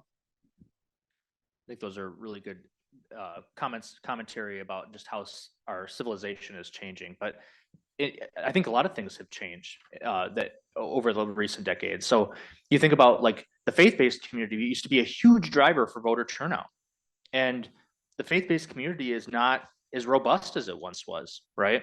I mean, people don't go to church on Sunday or aren't as involved with the faith-based organization as much as they were, say, 40, 50 years ago. And that's taking a toll. I think you made a really good point about the media, and the media, people having distrust in media and the source of reliable news and information. I think the evolution of social media is shifting that as well. And I think one of the things you asked, like what communities can do, I think one of the things like you basically did was just ask. And one of the things that the city of Kalamazoo recently did was an engagement survey of our community. And it was a very simple survey to the community through various different mediums. How do you want to hear from us, right? How do you want to engage with us when we have critical, important issues? And it asked everything from like, when's the best time of week and time of day, right? Because we might be getting that wrong. And basically there were things in it that one of the highest responses was, we'd love to have events that are from 4 to 6. Okay, well, they were surprised by that because they were trying to do events at like 7 o'clock at night. But what people responded is they said, I like 4 to 6 because I can leave work a little bit early, or, you know, I can go home and eat dinner really quick and then go and get the tail end of it. And so there's things that you discover from just asking people like the mayor did. And so if there's opportunities where your community can do a really intentional deep dive and just ask people like, how do you want to hear from us? How do you want to engage? I think is critically important, because in some ways what we found is we actually have to create our own media. So we recently, we've beefed up our communications department. And then we've just recently started doing a every other month newsletter that goes out by mail to every single mailbox in the city. And so, you know, we in some ways have to be our own media because we can't depend on it. And that comes with like communicating about elections and whatnot as well to people, because we kind of have to do it ourselves in some ways. And then we also have to depend on groups to help us. The other thing too, when you have especially local people, ask them how they're campaigning. Okay. And what I mean by that is like, it is incredibly easy when you have 15% turnout in an election to just go where those 15% of people are, right? But sometimes the people who need to hear from us the most are the people who aren't voting, or the areas that aren't voting in as high of numbers. And, you know, and that's critically important. And that helps with voter turnout too. One of the things that astonishes me is that sometimes the neighborhoods with the lowest voter turnout, you know, there's always this like hesitancy in my head where, you know, how am I going to be received in that neighborhood? And then I'll go to that neighborhood and then people will just be like the most engaged and want to talk to me because they're like, no one ever knocks on my door and no one asks me questions or wants to talk. That's a voter engagement tool right there, right? I mean, if you have 16 people who are running for city commission and half of us are actually out actively going to neighborhoods and going to events and knocking on doors, that's voter engagement. That's reminding people that they need to vote. But if all of us just send a mailer and, you know, don't do that part of the thing, then that's lost. That's an art that's lost, you know? And so I think that's critically important. I've got 4 quick points to make. First point is we need to change, I think, the untested theory here, need to change the way we talk about voting and registering to vote. Register to vote for the presidential election this year, right? Or register for November. Guess what? We've got elections in May, August, and November in Michigan. And when I was a kid, my dentist used to give out, they'd take a Polaroid picture of you if you're in the No Cavity Club. Well, I want to take a Polaroid picture of Chris Pradle, put it up over my mantle, like the All Voter Award or something, right? I vote in every single election. So we need to talk about elections differently. It's not a once every 4 years thing. It's a 3 or 4 times a year thing. Second thing, you guys are students and you have the ability to organize candidate forums. We used to have candidate forums with local elections through the local newspaper. That's gone now. But golly, if we got invited by the Western Michigan University student government to come to a candidate panel, and you guys organized and asked the questions you wanted and broadcast it online, everybody would show up to that and it would help raise awareness. So I would encourage you to think about doing that. The ladies in the back from the League of Women Voters are staring daggers at me. And so if I don't mention them, that is about the only resource, at least in this community, where you can learn anything about the candidates in local elections anymore. God bless them for doing it. I take a lot of time and try to be very thoughtful in my responses to that because it's the only thing that people can use to learn about their candidates. And so vote411.org, and then they'll distribute a bunch of paper versions of that around to different institutions in the community too. And then, all right, 4th thing, this isn't real advice, but if you want to get, because we don't have local media anymore, so if you want to be immoral but drive up voter turnout, let's say your only goal is to drive a voter turnout, register as a candidate and be really bombastic and controversial. Say about a bunch of nasty things about the other candidates, and you won't get elected, but more people will vote in that election. So consider that as an option too.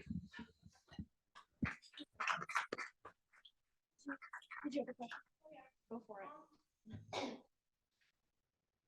don't know if it's really a question about voting, but it's just like so it's a question about how do you guys work with like the tribal communities and the tribal members and how are they within the government or whatnot, because and then how. Can you just say a little bit more about that? What do you mean by tribal members? Like, okay, so like this is like native areas. So you're talking about the land, tribal, like tribal. Yep. Okay, and so it says that you had a 10-year plan to like with all the land and stuff and divvy out stuff like that. And so I was wondering if there was tribal members that were a part of that, and if you got their input and opinion on what they thought about it, and if they have any say into what you guys are doing for the next 10 years. Mayor, I don't know if you'd be willing to talk about this because it's predated me, but one thing I was really proud of being a resident was recognizing the territorial boundaries of our local tribe, native tribe. And if you drive around our city, you'll see on a number of our street signs, it will say, I can't remember the exact wording, but that was a powerful step. And I really admired that at the time, you know, that I'm sorry, what? Yeah, I'm trying to remember off the top of my head, but basically it says like, this is a territorial line of the band of Potawatomi, you know, and it says something along those lines, and like they're in random places because it is basically wherever those boundaries were, but it's just a cognizant reminder that that the city cares and recognizes that, but it also is just a reminder to all of us once that ribbon cutting happens and the sign got installed that, hey, remember where we are. Remember the lineage land roots of this area. And so that's a powerful step as well. But the other thing as well is I know and again, you probably have way more history of this, but our Bronson Park in the heart of the city of Kalamazoo, it was believed to be sacred ground.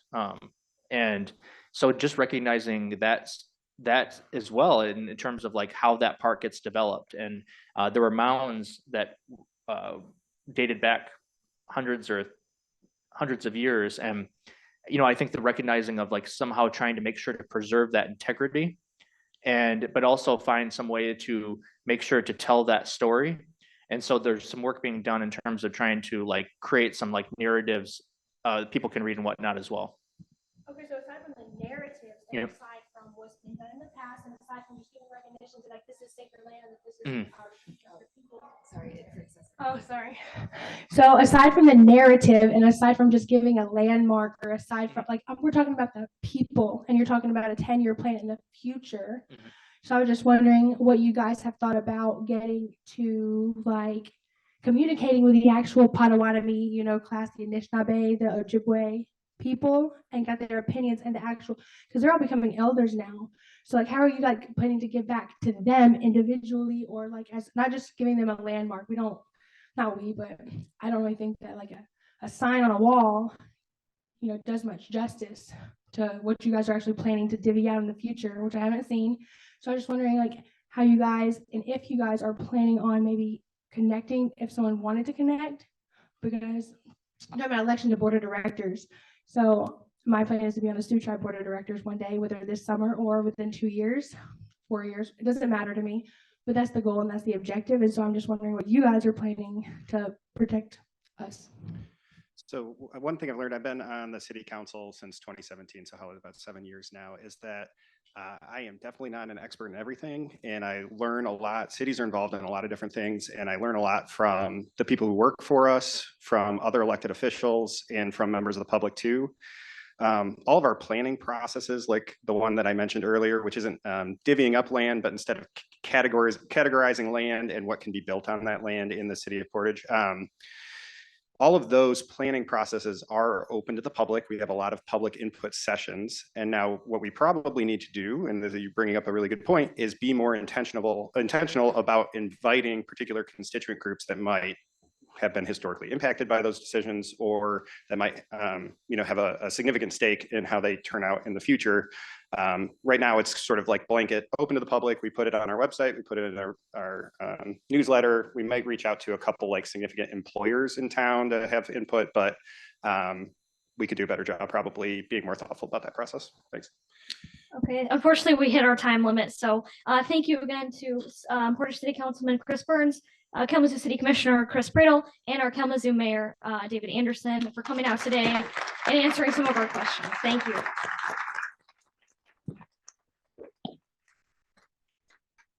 All right, how was the last breakout sessions for everyone? Thank you again to our local elected officials that joined us on the panel. And thank you to Legal Women Voters at All Voting is Local and Department of State for running the other breakout sessions as well. So.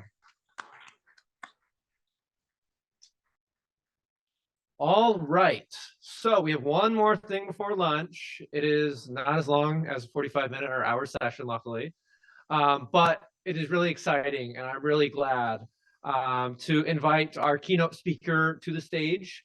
Our keynote speaker today is Eaton County Commissioner Jacob Toomey, and really happy to have Jacob speaking with us today. Jacob was first elected at 18 years old to the Diamonddale Village Trustee Board, and then last cycle in 2022 ran for county commissioner. He is still only 22 and just turned 22, so a little while ago. And so really we wanted to introduce a young elected official to show young people can run and win for office. And we need more young people running and more young people in office. And so without further ado, introduce Eaton County Commissioner Jacob Toomey.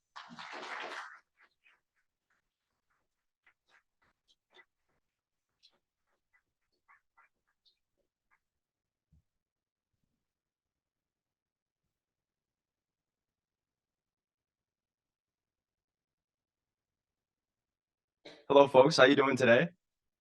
Good afternoon. My name is Jacob. Thank you so much, Landon, for the great introduction, and I will keep it short. I know you guys have probably been at this all day, and I'm going to apologize in advance for my voice. I was yelling over like 100 little kids at Easter last week, and that didn't go well. It didn't sit right with me. But I'm so thrilled to have the opportunity to be here with you guys today, and kind of talk through the journey of running for office as a young person. As Landon said, we need a lot more of that.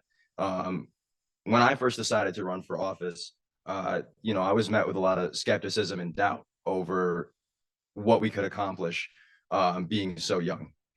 And if a person like me, with my background and experience, could handle the responsibilities of being in public office, or really just running the day-to-day activities of a budget for many people with all these tax dollars. But I was very determined to prove folks wrong on that conception. And I have seen nothing but good things come out of young people running for office. When young people run, and especially when young people win, it puts the values and the issues that young people care about at the forefront of the public mind. The reason why you see so many policies and things are so institutionally set up against young people even being involved, or young people running for office, and the issues that are talked about, is because young people don't have a seat at the table.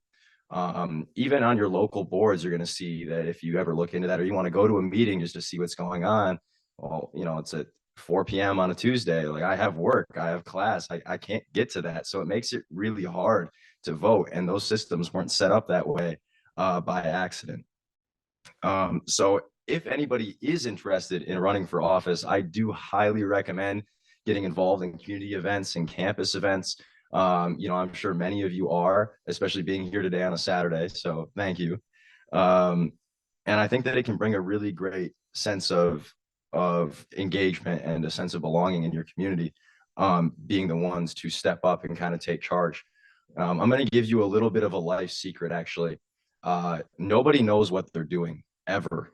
Whether it's in public office or a job, many of these people that get elected come from so many different backgrounds. You're looking at folks who were doctors or lawyers or teachers or whatever it is. They don't necessarily have expertise in running government. And that's okay. That's kind of what makes it work, is you have these people from so many different backgrounds. And why can't young people be one of those? Because a lot of young people, we're looking to pay for education, public transportation, whatever it may be, healthcare. We have issues and needs as well, and it's hard sometimes to get a seat at that table. So it's important that people can step up and make those runs and make those asks and sit at the board and say, no, this is what it needs to be, and this is why it matters to young folks. And if you don't want to run, which I understand, that's not for everybody, at least vote. Please vote. It matters so much more than you think. When I ran for county commission, I ran against an incumbent who had been there, and I only won by 100 votes.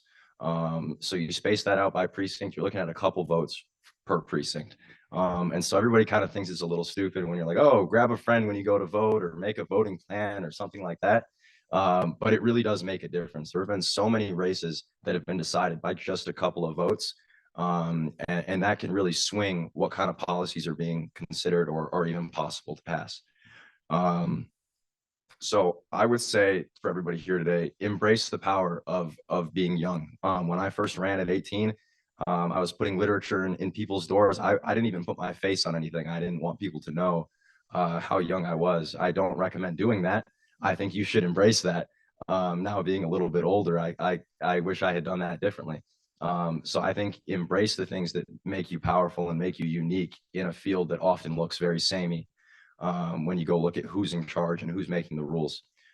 So I say embrace that. It can do a lot of good for you. A lot of people, old folks, young folks, they just want somebody new and different with new ideas. And that's a big asset, because our generation looks a whole lot more diverse, is a whole lot more diverse than what came before. And that comes with a new diversity of ideas. So I would love to open it up to questions. If anybody has anything, I'm very happy to answer them, but just very happy to be here today. And thank you so much, guys, for being out here and being involved and wanting to get out the vote. So thank you. And I'm so sorry again for my voice.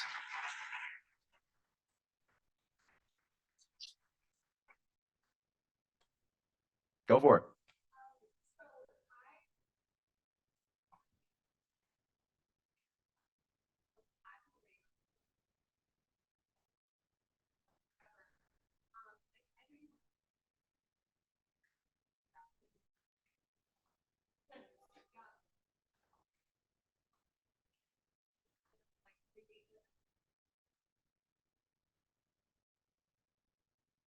Yeah. So once again, I don't recommend doing that. I say definitely own that.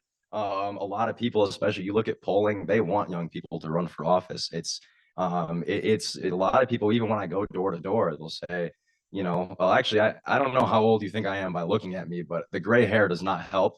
So, you know, I had that going for me, and it's important to really lean on your experience or what you want to do for the community. So when I first ran, I'd always been involved with, you know, mulching the rain gardens or volunteering with the kids down at the parks or whatever that is. I think at the end of the day, people just want to see a really good community servant first and foremost, if you do decide to run for office. Because if your heart's in the right place, usually you can make the right decisions, even if you don't know exactly like on every issue. So during my day job, I work in the state house, and there's so many issues that come across our desk that we can't be an expert on them all. But as long as your constituents can trust you to make an informed decision that's in their best interest, I think you're going to do just fine. And you know, be first, be nice. People like to work with people that they like. That kind of rings true everywhere, whether it's for public office or a job. Just try and be nice to folks. I mean, there's been a lot of times where, you know, things have gotten heated or whatever in a debate at a council meeting or a commissioner's meeting or talking with somebody on a door. Just always be respectful. And I think people can respect that a lot at the end of the day. Yeah.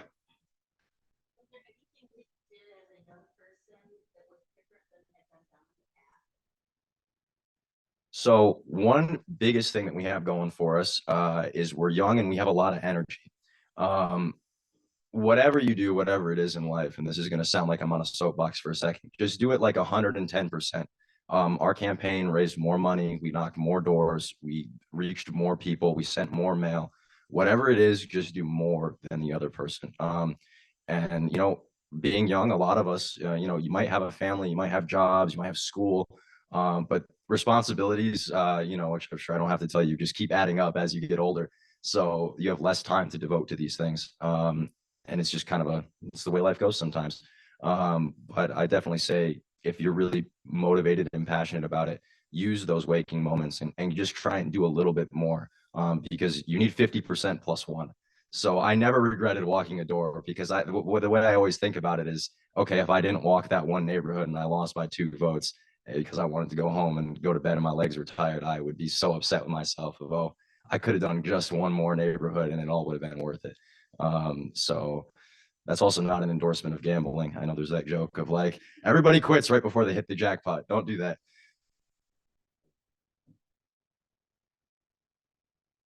Anybody else?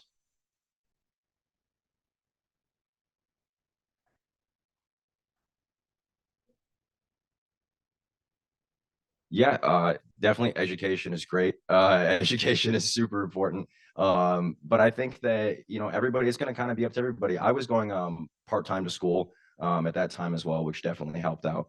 I don't know how well I could have managed that going full-time to school, but it's definitely possible. I've seen people do it. And I think that really comes down to, you know, really managing your time effectively and making sure you also know your limits. Sometimes it is okay to, all right, I have, you know, this project due and I can walk 1 turf today, and I also need to sleep 8 hours at night, or else the next week is just going to be terrible. So just making sure that you take care of yourself as well, I think is super important. Yes, sir.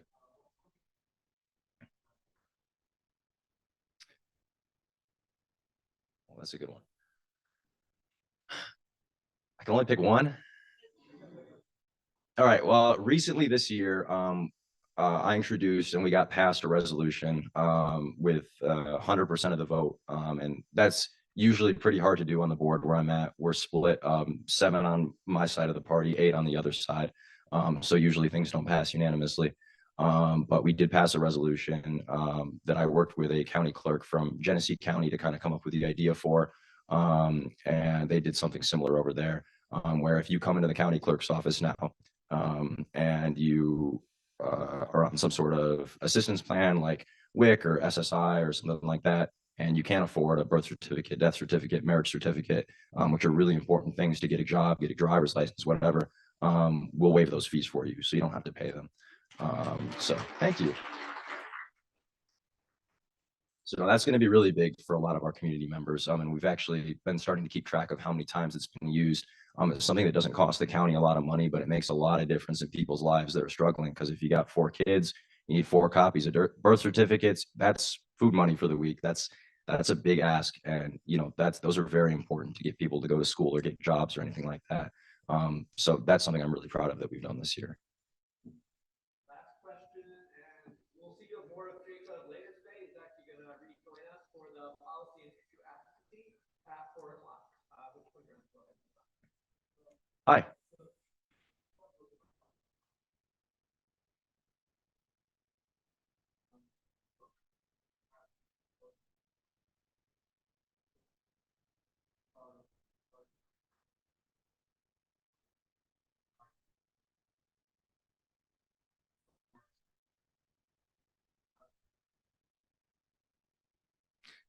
Well, the one thing I can say is multiple contact attempts are great. You don't want to just hit that person's door once. You want to keep coming back throughout the year, and luckily you have several months to do that and kind of build a relationship with them.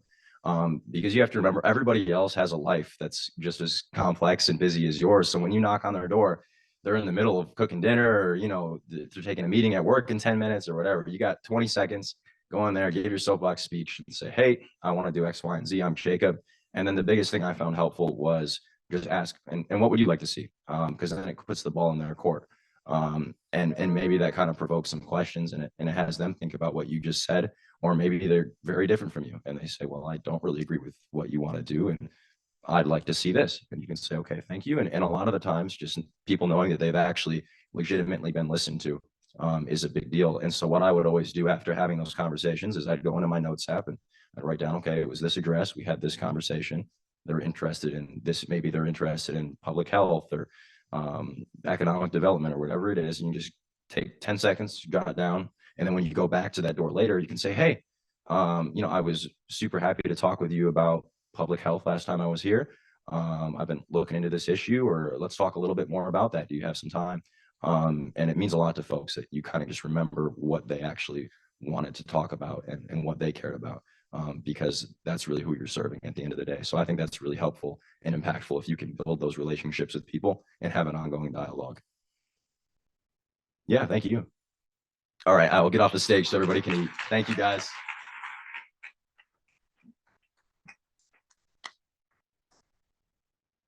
Let's do one more round of applause for Jacob.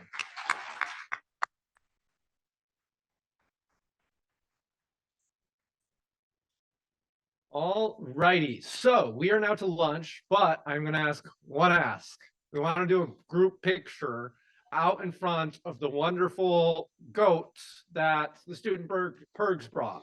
And so if you would all bear with me if we want to do a picture before we grab food, if we want to head out to the gathering stairs and we'll grab a picture and then lunch, I promise.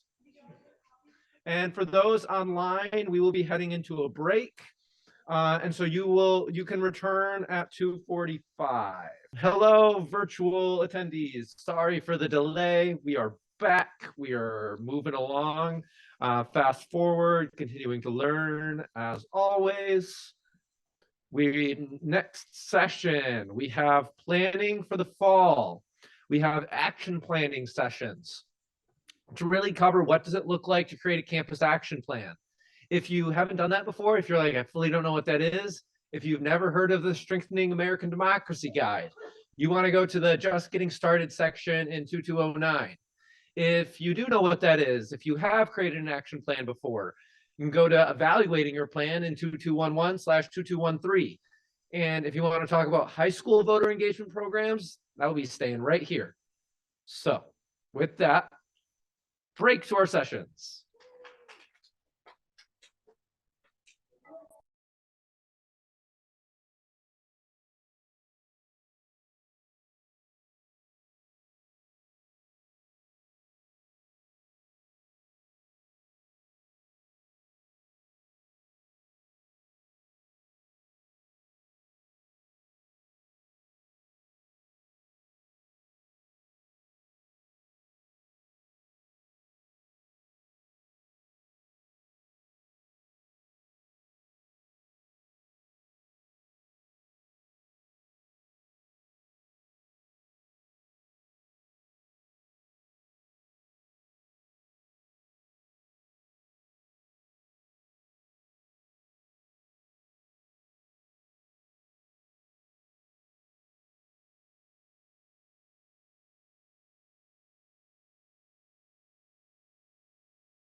All right, so we're gonna go ahead and get the high school engagement session started.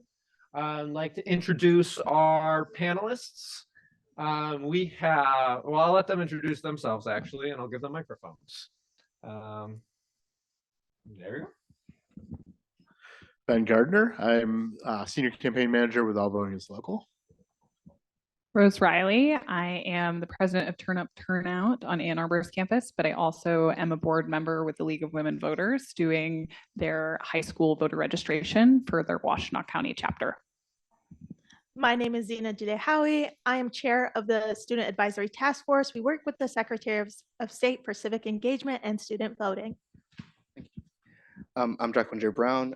I'm currently the vice president of Turn Up Turnout on the Flint campus and will be president starting next semester. I'm also the vice chair of policy and community for the policy committee in this task force as well.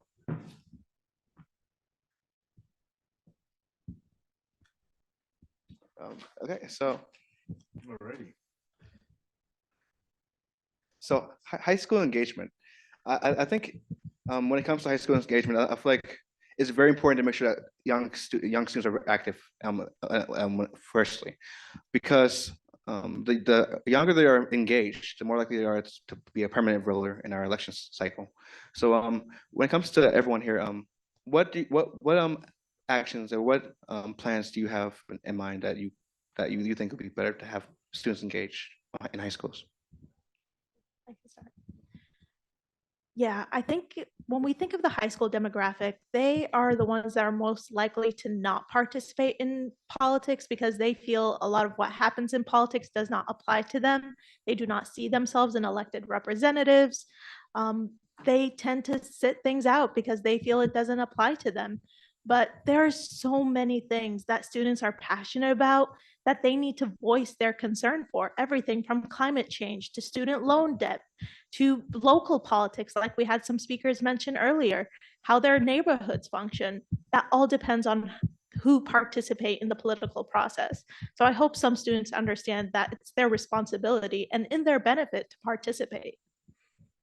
Thanks, Zena.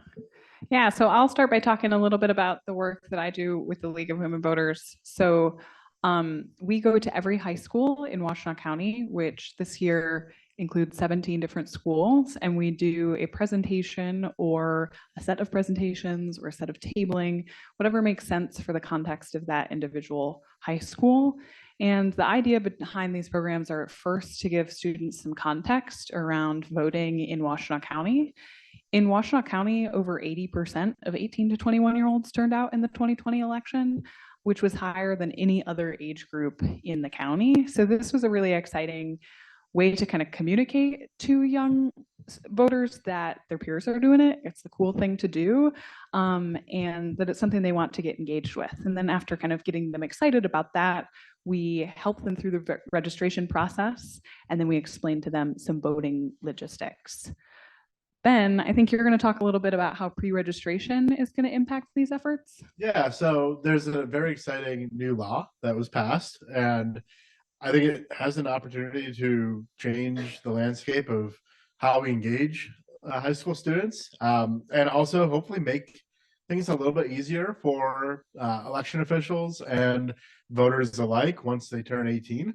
It's an exciting law called pre-registration. It was passed by the legislature last year, signed into law by the governor, and it's active. It's a policy that's active in several other states, but it's going to be new to Michigan this year. As of actually February 13th, it went into effect. And what pre-registration is it allows students who are 16 and 17 to pre-register to vote. And what that means is they can fill out the form just like they're registering to vote any other time at any other age. And when they turn 18, they are added to the rolls. So this is a really it's a common sense policy, frankly. It's also an opportunity for engaging with people around politics, around voting, around elections at a little bit of an earlier age than maybe we normally see. I think the overall benefits of this are going to be seen for years to come. I'll be very interested to see sort of how, what can we correlate a rise in voter turnout to communities that do pre-registration really well. I was talking to, not to divulge a conversation, but Jaquindra and I were talking earlier about how that engagement kind of starts the process. I think you could potentially see more people run for office, more people serve their community. But the gist of it is making sure that we add folks to the rolls when they turn 18 and start that process where they can fill out the form and be ready to go as soon as they turn 18. Currently in Michigan, or before this law passed, I should say, you had to be 17 and a half years old in order to register to vote. So as a result, I think you saw a lot of people that were kind of left out of the process when it comes to some of the high school engagement work.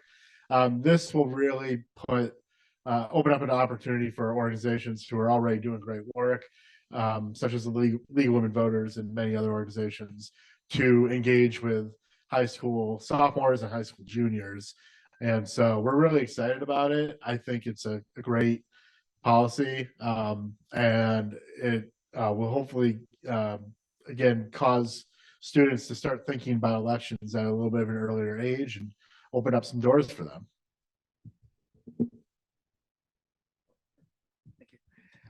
I completely agree, and I'm really glad that starting in February, how the process is actually getting more active for younger high school students.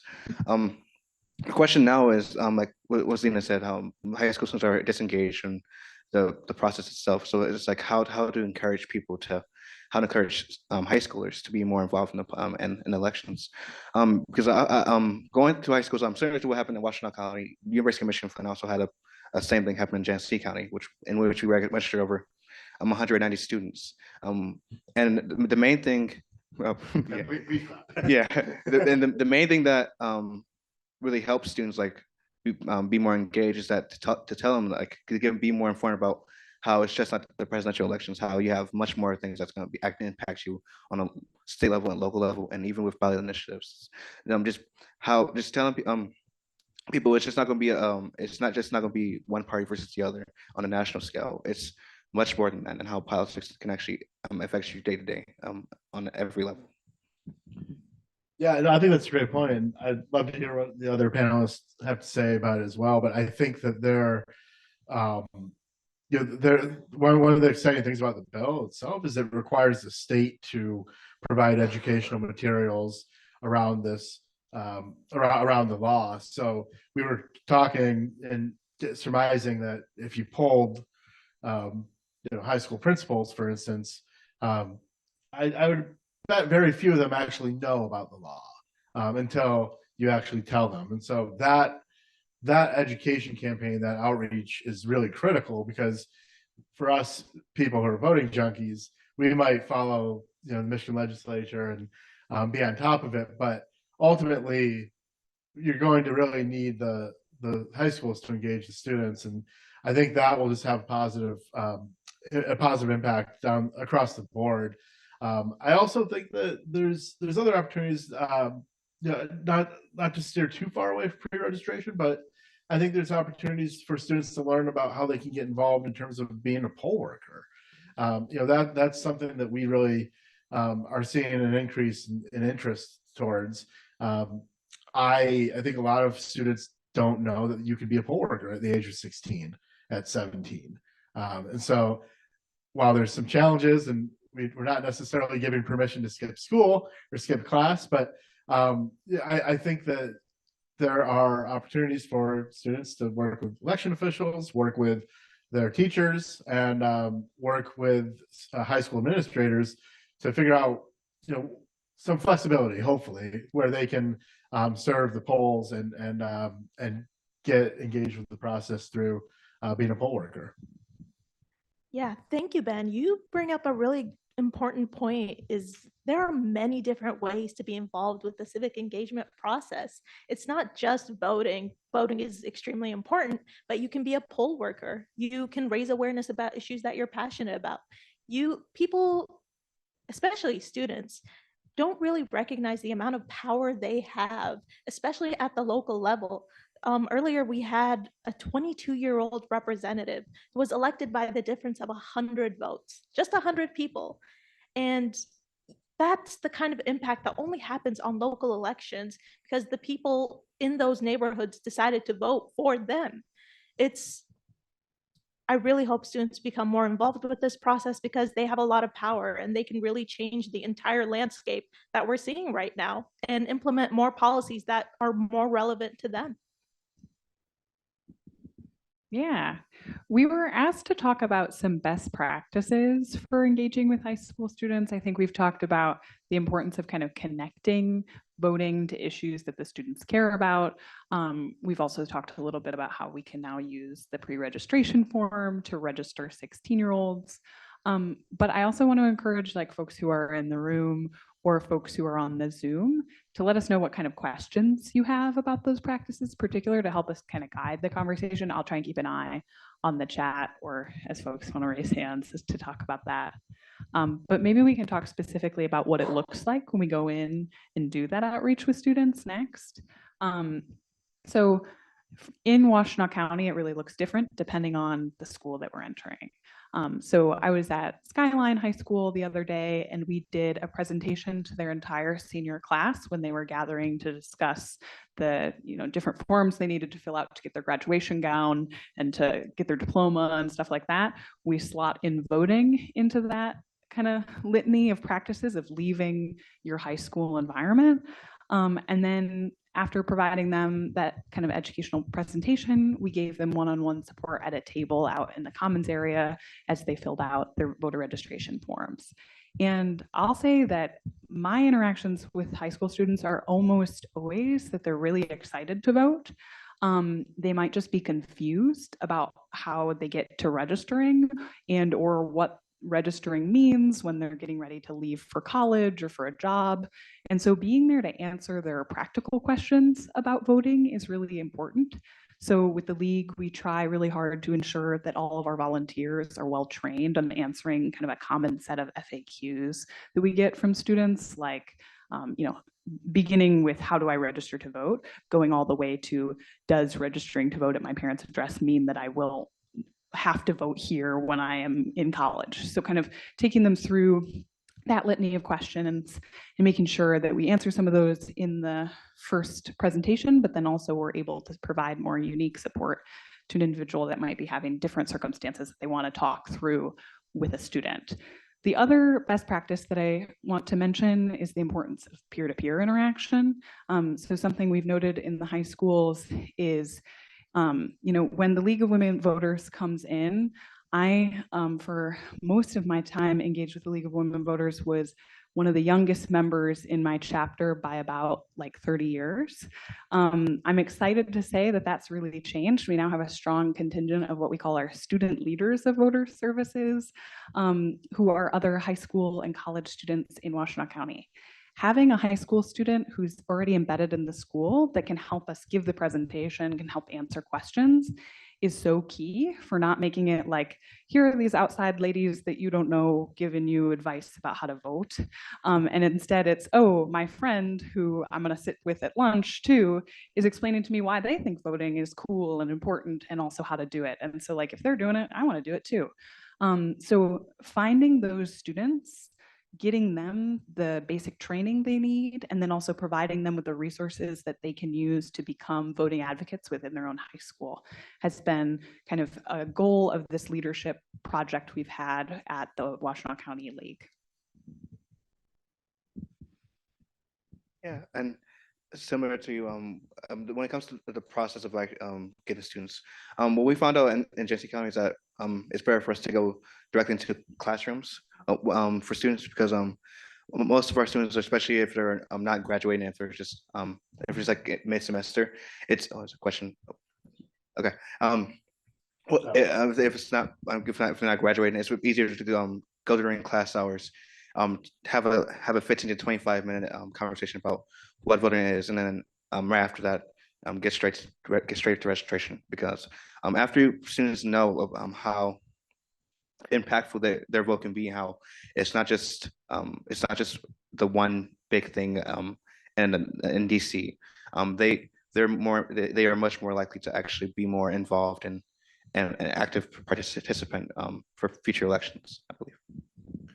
Yeah, one thing I'd just like to briefly touch on too, and just sort of second from what you just heard, is there is a relational organizing component that I think is really effective if you can tap into it by giving students the tools to get more involved and, you know, talk to 5 friends, or talk to their friends at the lunch table, or just people in general are more likely to get involved, but especially younger people that, you know, they want to feel like they belong to a community, and this is a really great way to do that.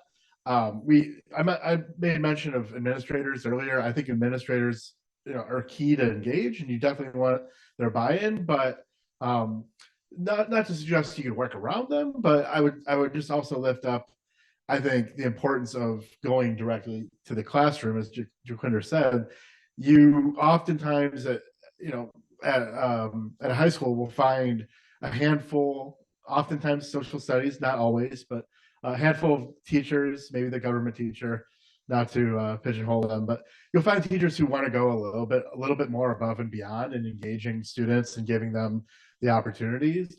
And so I do think that that's a really effective tactic, especially because a lot of those teachers, they may teach year over year, and all of a sudden, if you have, you know, one or even just 1 or 2, doesn't take a whole lot, but 1 or 2 teachers at a school who are helping students with engagement and helping give them these opportunities, that can create a pipeline where that teacher is really a go-to liaison for the League of Women Voters or any other group. So going to the teachers and going to the classrooms and getting that buy-in, it can also be a really effective tactic.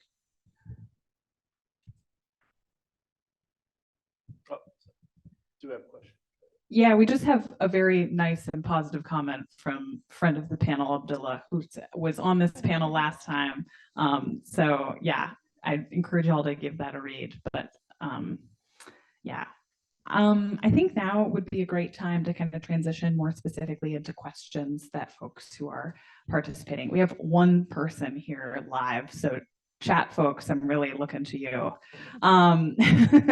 So throw us your questions in the chat. Thank you, Julianne, for throwing the first one in, and we'll try to answer those methodically. Julianne's first question was, how do you select student ambassadors? And I might broaden this because Jaquinder, I think you have an answer to this of like, how do you find those entry points into schools and set up those connections? Thank you. So I know for me personally, with being born in Genesee County, the best way to actually make those connections is actually have people who actually graduate from the high schools. Like, for example, I went to Beechwood High School, and I actually I sent an email to the principal, and then a couple hours later, he recognized who I was, and we had a chat, and we actually got ready to go to a history class to give out presentations about student voting registration. So the connections is basically like trying as much you can to get people who have graduated, who are in your university, to make those connections. But sometimes that's not always an option. For example, so I know one time we did a non-traditional high school for students to try to make sure we get as many people as possible.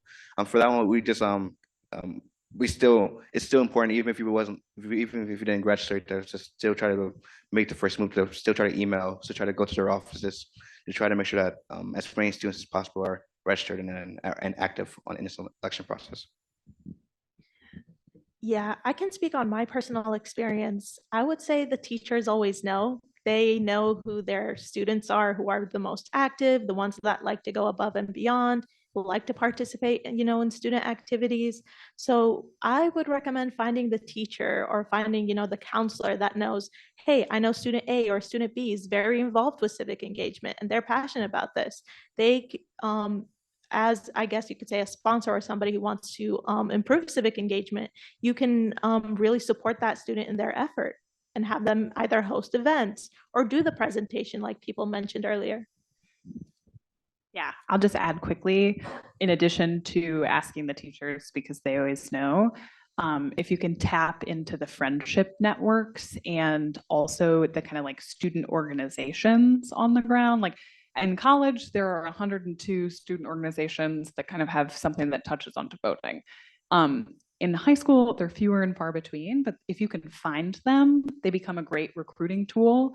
So in Washtenaw County, we're hooked up with the Neutral Zone, which is kind of a teen convener in the area, and then also the Washtenaw County Youth Commission, which is what it sounds like. It's a Washtenaw County commission made up of youth members who kind of make policy recommendations to their larger Washtenaw commission, and finding the students who are kind of engaged in that because they're like, oh, politics seem interesting to me. I'm interested in like relational organizing.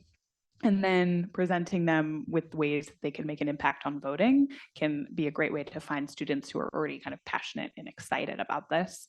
And then it's even better when you get them to do it with their friends, because then they're going to be really committed and they're going to enjoy the work more that way too.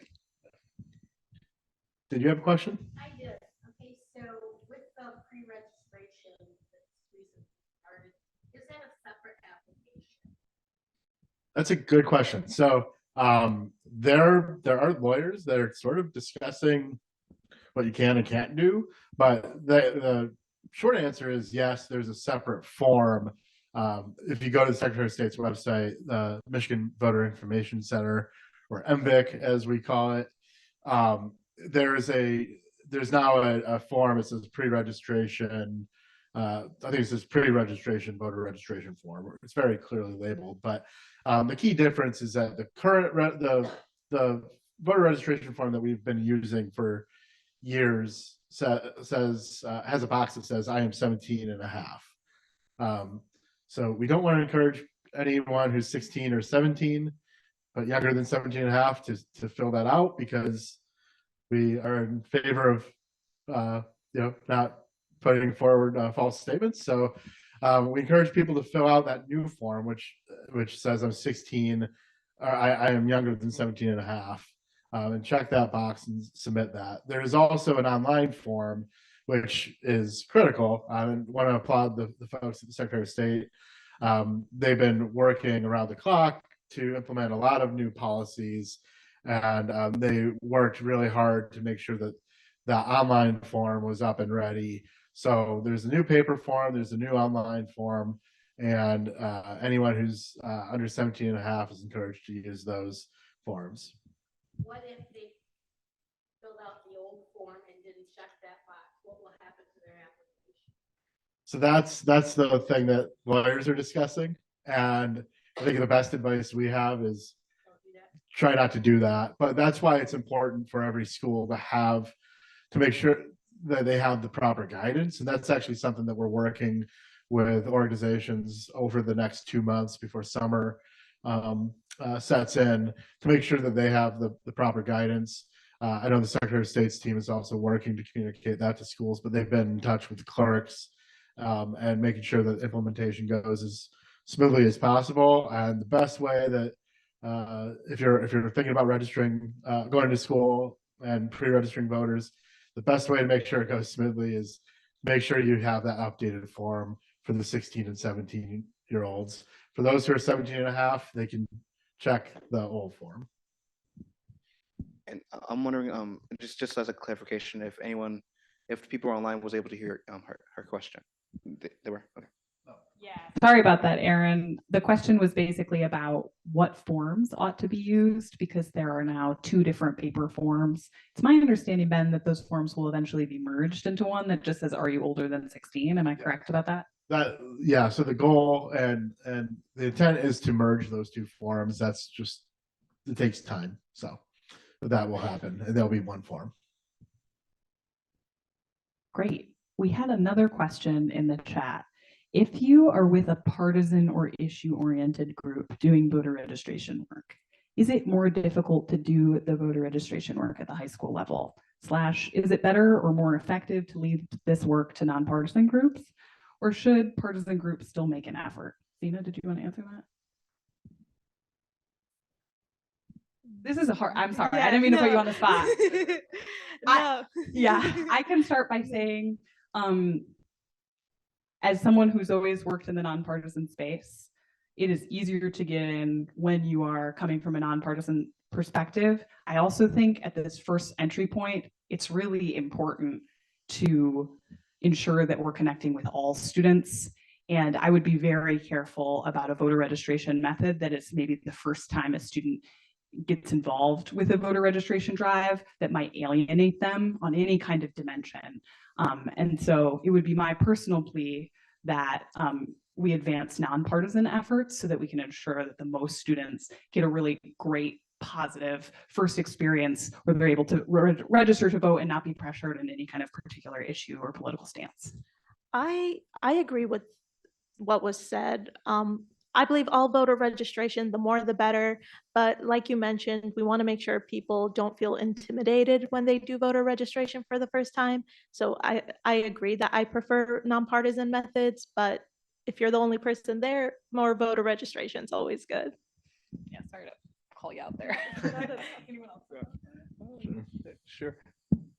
Well, as someone who's been both in the nonpartisan and the partisan space, I would also say that a nonpartisan approach is a lot more effective, in my opinion. I also think it's a little bit more appropriate. That's not to say if you're volunteering for a candidate or a political party and you want to do voter registration that's a bad idea. But I would just really encourage you to put on a nonpartisan hat while you do that, because ultimately, if everyone who's here in this room today, I think I can speak for everybody. We believe in democracy and we believe in making sure that democracy is as healthy as it can be. And a big part of that is when people want to register to vote, let's help them register to vote. We don't ask them what they think of how we should fund the roads or what their political views are. We help them understand what they need to do to register to vote. I think that is one of the things I kind of consider sacred in the non-religious sense about this work. And so I want to shout out the nonpartisan organizations that do it, because I think they have that reputation and that cachet. And then real quickly, the last thing I'd say is, it's been, I am well out of high school. You probably can't tell, but I've always found the high schools to be a little bit skittish and resistant to the appearance of anything that might be seen as biased or political towards one side or another. When you have a group like the League of Women Voters and others that just have that fiercely nonpartisan reputation, it makes the work easier. It leads to more people being engaged, and it's ultimately, I think, a little bit more successful. So that's a long answer, but I would say the nonpartisan approach is a lot more effective and just a better fit for the schools. Completely agree. Just continuing on what was said, there can be efforts where you can do partisan work, but I believe that nonpartisan work is the best way to get as many students as possible. Especially not even just students, to getting volunteers to actually help you with voter registration. If you have a partisan organization, it would be much harder to actually get as many volunteers because of political disagreements. Just having a nonpartisan is just, especially when it comes to first level, as you said, first level entry for high school students, it gives these students the opportunity to actually know issues and know the initiatives that have been happening around, for us particularly in Michigan, and without having a specific agenda one way or the other, which I think is always a good way to actually do voter registration. And I feel like especially what we all do in terms of now and what we do in the task force, having that nonpartisan space for people is to make them feel comfortable enjoying it. I believe it's an amazing thing that we do.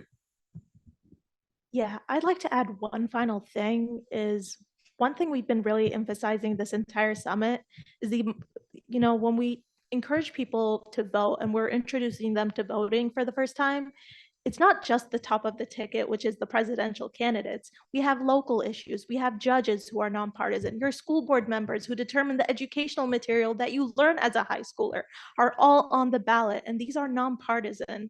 So it's very important that we emphasize that voting's the entire ticket. We had a question about dual enrolled students, which I think, Jacunda, you have experience with. Does the panel have experience with dual enrolled students who do college and high school simultaneously and see potential in getting them involved in the democratic process with their college/high school peers?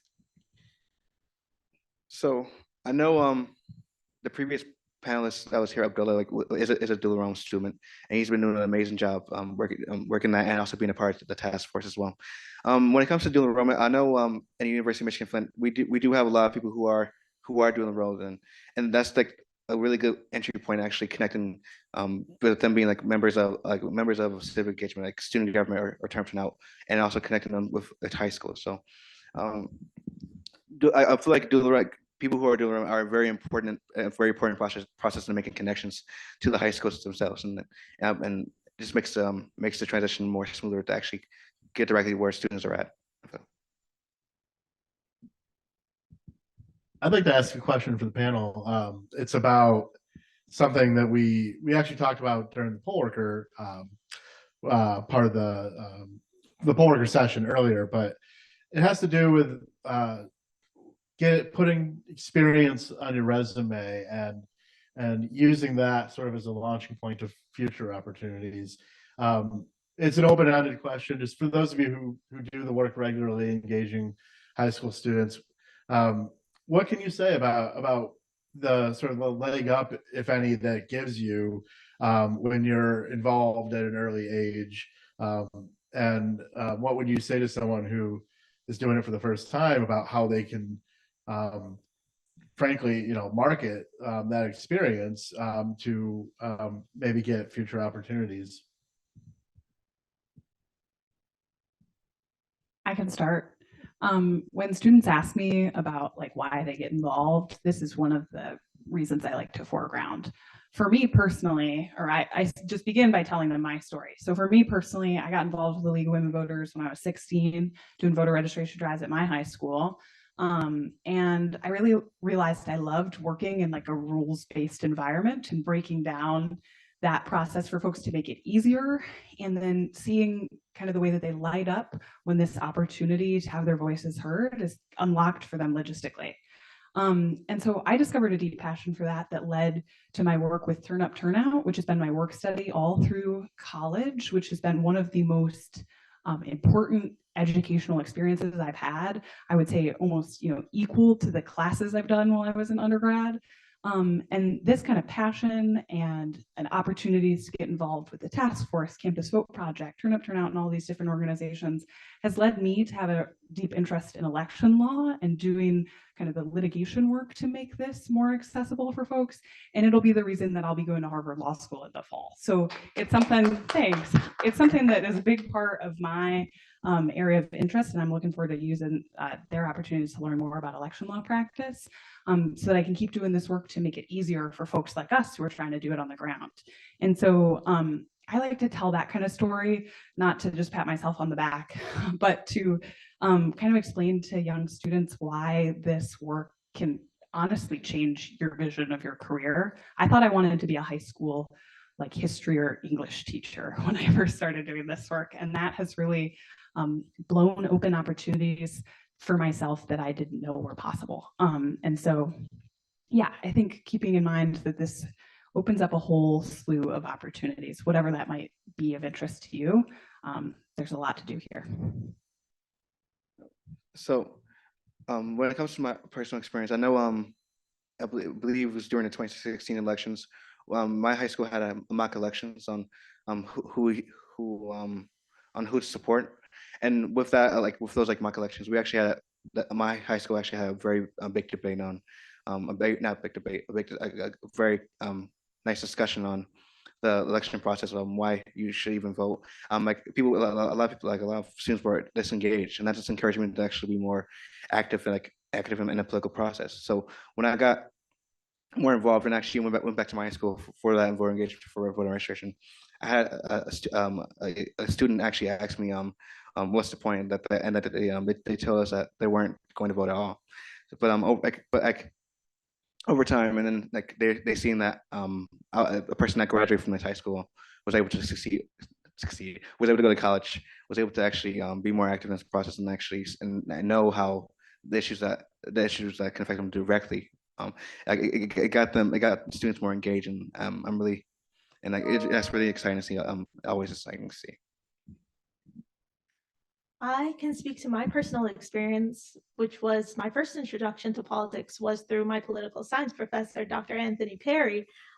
He saw that I really loved working within the honors program at my previous community college, and I love working within my community. I love helping my fellow students. And he said that politics is probably one of the best way to do those things. So we started by hosting a Women in Politics conference. We hosted the Secretary of State, the Attorney General at the time, and a Supreme Court Justice. And we had these women talk about their experiences in politics. And it highlighted to me the importance of women being involved in the political process, and specifically minority women, because we know our experiences best. And it really led me to leading the task force. And it's been one of the most rewarding experiences I've ever had. And I don't know exactly what I want to do after I graduate, but I know I want to help my fellow community. And that's what this work has given me. We had a question in the chat and our SOS people just left. So they might be suited to it, but Ben, I'm going to ask you. Aaron has nieces and nephews and is concerned about young people's information such as name, address, phone, email on that pre-registration form. What are the processes for securing information between the time that it's collected and entered into the Secretary of State's system? Yeah, that's a good question. So the information goes to the clerk. So it's actually no different than any other registration form. So there really shouldn't be any concerns about that, but it's good to hear that question, because I think it gives organizations that are thinking about doing pre-registration drives maybe an opportunity to go in and try to put forward the positive reassurance that their information is not going to be shared with any third party or any outside group. So the information is secure. It's treated just like any other voter registration form. It does get me thinking that it came up earlier today about someone saying, talking about, people with clipboards asking for information. I think if someone's asking you to register to vote, it's probably wise to check the form and make sure that what you're filling out is actually a real valid voter registration form, that you're not just filling out a piece of paper. So look for things to look for. Look for the Secretary of State's logo and emblem. Make sure that it's usually at the top, but you just do a quick look at the top and the bottom of the sheet. You shouldn't be afraid to ask someone, "Hey, can I see that?" If they come up to you with a clipboard. But if they're in the school, hopefully they've already gone through the screening process and they're not, some rogue agency. But the information is secure, and it's not going to be shared with any third party. Yeah, that's a great note about external groups and the clipboarding question. In my spare time, I also work for the Ann Arbor City Clerk as one of her interns. And so I do a lot of entering folks' information into QVF when they give us the voter registration form. And one thing I will know is as soon as those forms become our property, we enter them into this very secure system called the qualified voter file, which you have to go through like hours of training. You have to have a special kind of key that you plug into the computer to get into. It's one of the most secure systems I've ever interacted with in my life. And then we put that information in, and once we've assured that all of the information has been correctly entered, those forms are immediately shredded so that none of that identifying information could get out into the world, which is a important and relevant concern, especially for our young people. There aren't any other questions in the chat. I think we're probably getting kind of down to the end here. So if anyone has anything they want to add or ask in the chat, now would be the time. But Jukindra, did you have something else you wanted to note there, or are you just holding on to that? Okay. But maybe we can all just talk through like what what we think is one of the most important aspects of doing high school work, either a most rewarding story that you have to share or a lesson that you've learned in this work.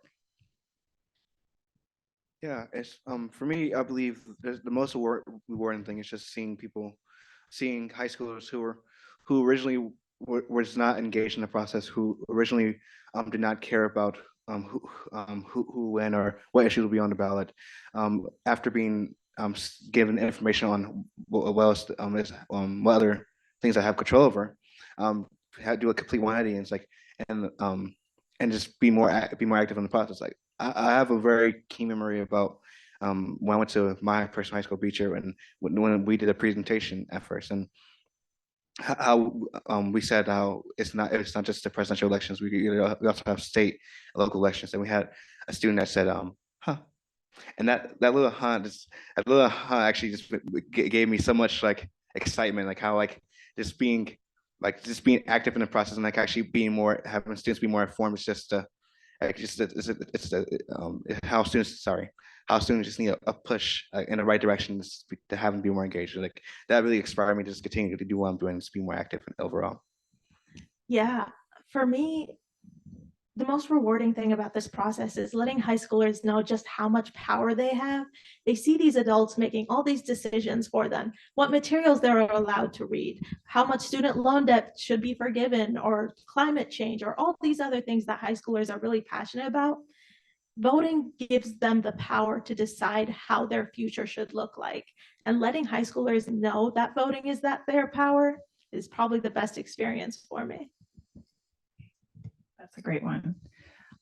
One of my favorite stories about high school voter registration is that one of the leaders I work with every day in Turn Up, Turn Out, Hillary, who's not in the room right now. So I'll say a lot of nice things about her that she would probably be embarrassed about. But I met her when she was 16, and I was only 2 years older than her, 18, helping her do voter registration at her high school. And we connected and met each other through that. And then when she matriculated at the University of Michigan in Ann Arbor, I asked her if she'd be interested in kind of helping out with the efforts that we've got going on there, doing voter registration as well. She got involved, and I've had the opportunity to see her start as a really passionate and excited 16-year-old, develop into now she's going to be going into her junior year in college. She's going to be taking over for me as president of Turn Up, Turn Out next year. She has become just an amazing leader of this work, and someone that I feel really honored to call a friend. So for me, it's creating those connections with the other young people who are involved in this work. At the end of the day, I'm only 22, so I'm not too far from them. And so it's nice to be able to serve as a mentor, but also get to be their friend. So as a resident old guy, I'll share an old guy perspective. But also second everything that you just heard. What stands out to me about the importance of high school engagement is I think it gives people well, there's a lot of positives, but one thing is it gives people a jump start, really a head start ahead of their peers. When I think about whether you're going to college or you're not going to college, whether you're going to 2-year college, 4-year college, whether you're going into the trades, if you're involved in any organizing effort, which when we talk about registration of voters in high school, voter engagement, that's organizing. There's a lot of different things you can organize around, but that's organizing. That's a skill that you can cultivate and use for the rest of your life. You can use that to develop relationships. You can use that to get employment. You can use that to develop your own self-confidence. You can use that for all of the above. And I've noticed, as someone who has been on sort of both sides of things, where maybe I'm going into high school and speaking to a high school class, or I'm looking to hire paid interns, or that first organizer who's applying for their first job out of high school or out of college. If someone has that experience at 16, that jumps off the page to me.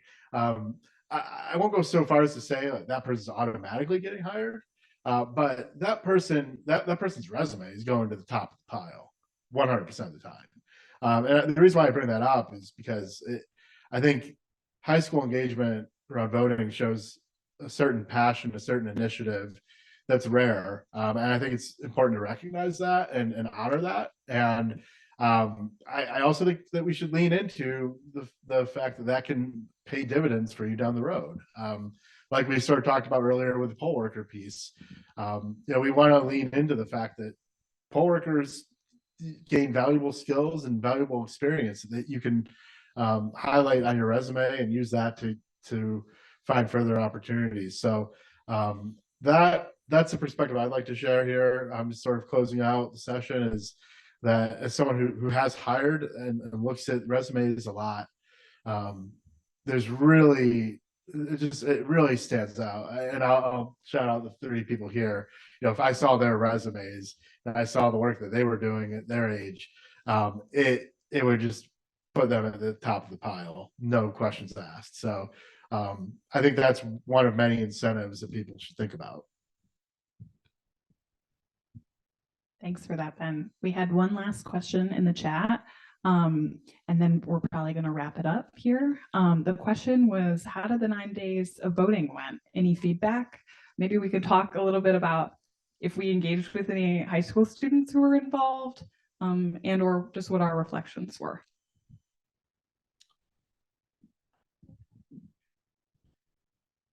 Well, the question was about the 9 days of early voting. Yeah, it's a good question. I think it's overall, our understanding from talking to clerks, looking at the numbers, is it was a success. It was the first time, so it's important not to compare early voting in Michigan, the very first election in late February, to early voting in a state that's been doing it for 30 years, right? So I think it's certainly going to be interesting to track. The key takeaway I think that we've found in the nonpartisan pro-voting coalition around the state is there's a real need for education.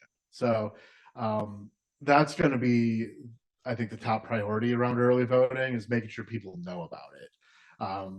There were some clerks who did an excellent job. I'll shout out East Lansing and Ann Arbor. I'll shout out Canton Township. Our friend Michael Segrist, he's great. But those communities did a lot of proactive outreach, and I would hope that other communities sort of study those communities for how to reach out to people. It's going to be a very interesting next 7-8 months, to say the least, because I think a lot of people still need to be engaged around what it means, how it works. I'd be remiss if I didn't plug the opportunity for high schoolers to work as poll workers during the 9 days of early voting.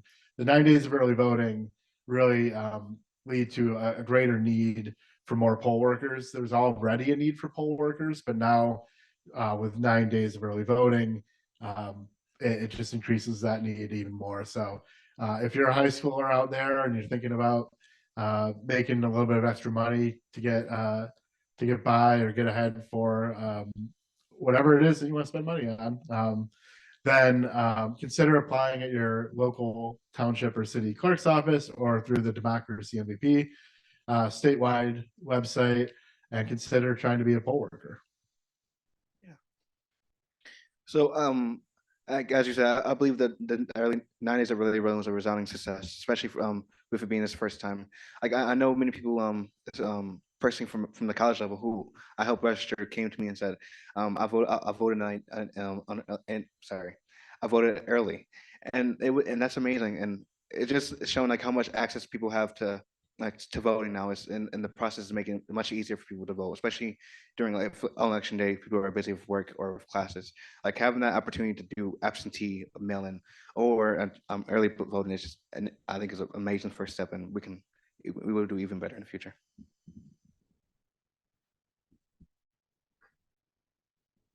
People love early voting. When they hear about it, they love it. Yeah, I would echo that when I've been talking to high school students about it, they're really excited about it. A lot of folks, when they vote for the first time, they want to do it in person. They want to run their ballot through the tabulator and they want to get the I voted sticker. And so what I've been trying to explain to students is that effectively early voting means that you now have 9 more days that you could choose to go in and do that if you know you have class or work on the Tuesday of election day. And so giving them that opportunity is something they seem to be very excited about. Yeah, I know we've been talking about high schoolers, but even at my community college before I transferred, a lot of students who go to community college, they have other family commitments. They have work, they have family obligations. So this new 9 days of early voting is a huge difference for them as well. Could be the difference between voting and not voting for them. All right, and that's all the content we had for today. Oh, Jokindri, do you have one more thing to add? Yeah, I know we've been talking about how we are acting in high schools, but I want to give some action plans for high schoolers themselves. So if you're in a high school and if you plan on going to a certain college, make sure to reach out to that college, see what civic engagement organizations on that, and try to make that connection, to be that connection to for you and your high school. It's always, although college students going to high schools is important, I think it's even better for high school students to actually be more. It's more relatable for high school students to actually be representative of their own high school. So just be engaged, be more active, and be the difference that you want to see. Thanks for that great note, Jay. All right, that's what we've got. Thank you so much for tuning in. I'm going to mute the laptop and we will all reconvene at 4. Thanks everyone for coming in, and thank you all the panelists. This was really fun. Hello again, everyone. We are going to get our last session started here today. A little bit casual way to end out the day. It's not a formal session. Some people weren't able to make it today, so we're kind of going a little bit with the flow, but I think it's going to be a great time. I think we're going to have a great conversation, great dialogue, and really excited to talk about policy and issue advocacy. So sort of what we can do beyond voting to make a difference. And particularly want to talk about local governments. As we know, and through many of conversations with young people today, there's not a lot of excitement for the presidential election this year. Yeah. I think we all relate to that and understand that. It could get exciting, but right now, not so much. And a lot of people feel like we're voting for the same people we did 4 years ago. And so what's the difference? What has changed? But there's a lot that changes in government. It may not be the big things at the top, but there are a lot of policy changes that have happened. There's a lot of issues that have changed. A lot of local governments have enacted a lot of really important policies. And so we sort of wanted to be able to talk about beyond just voting, because a lot of times we just say vote, vote, vote, and that's all we tell people. But we want to give a little bit broader of a perspective of what can you do about issues you really care about? How can you enact change? What can you do for your community about issues you care about? And so this is going to be much more of a conversation. But as I hinted to earlier, we're going to be joined by County Commissioner Jacob Toomey again. So it's going to be just me and Jacob kind of up here talking a little bit, but in discussion with all of you.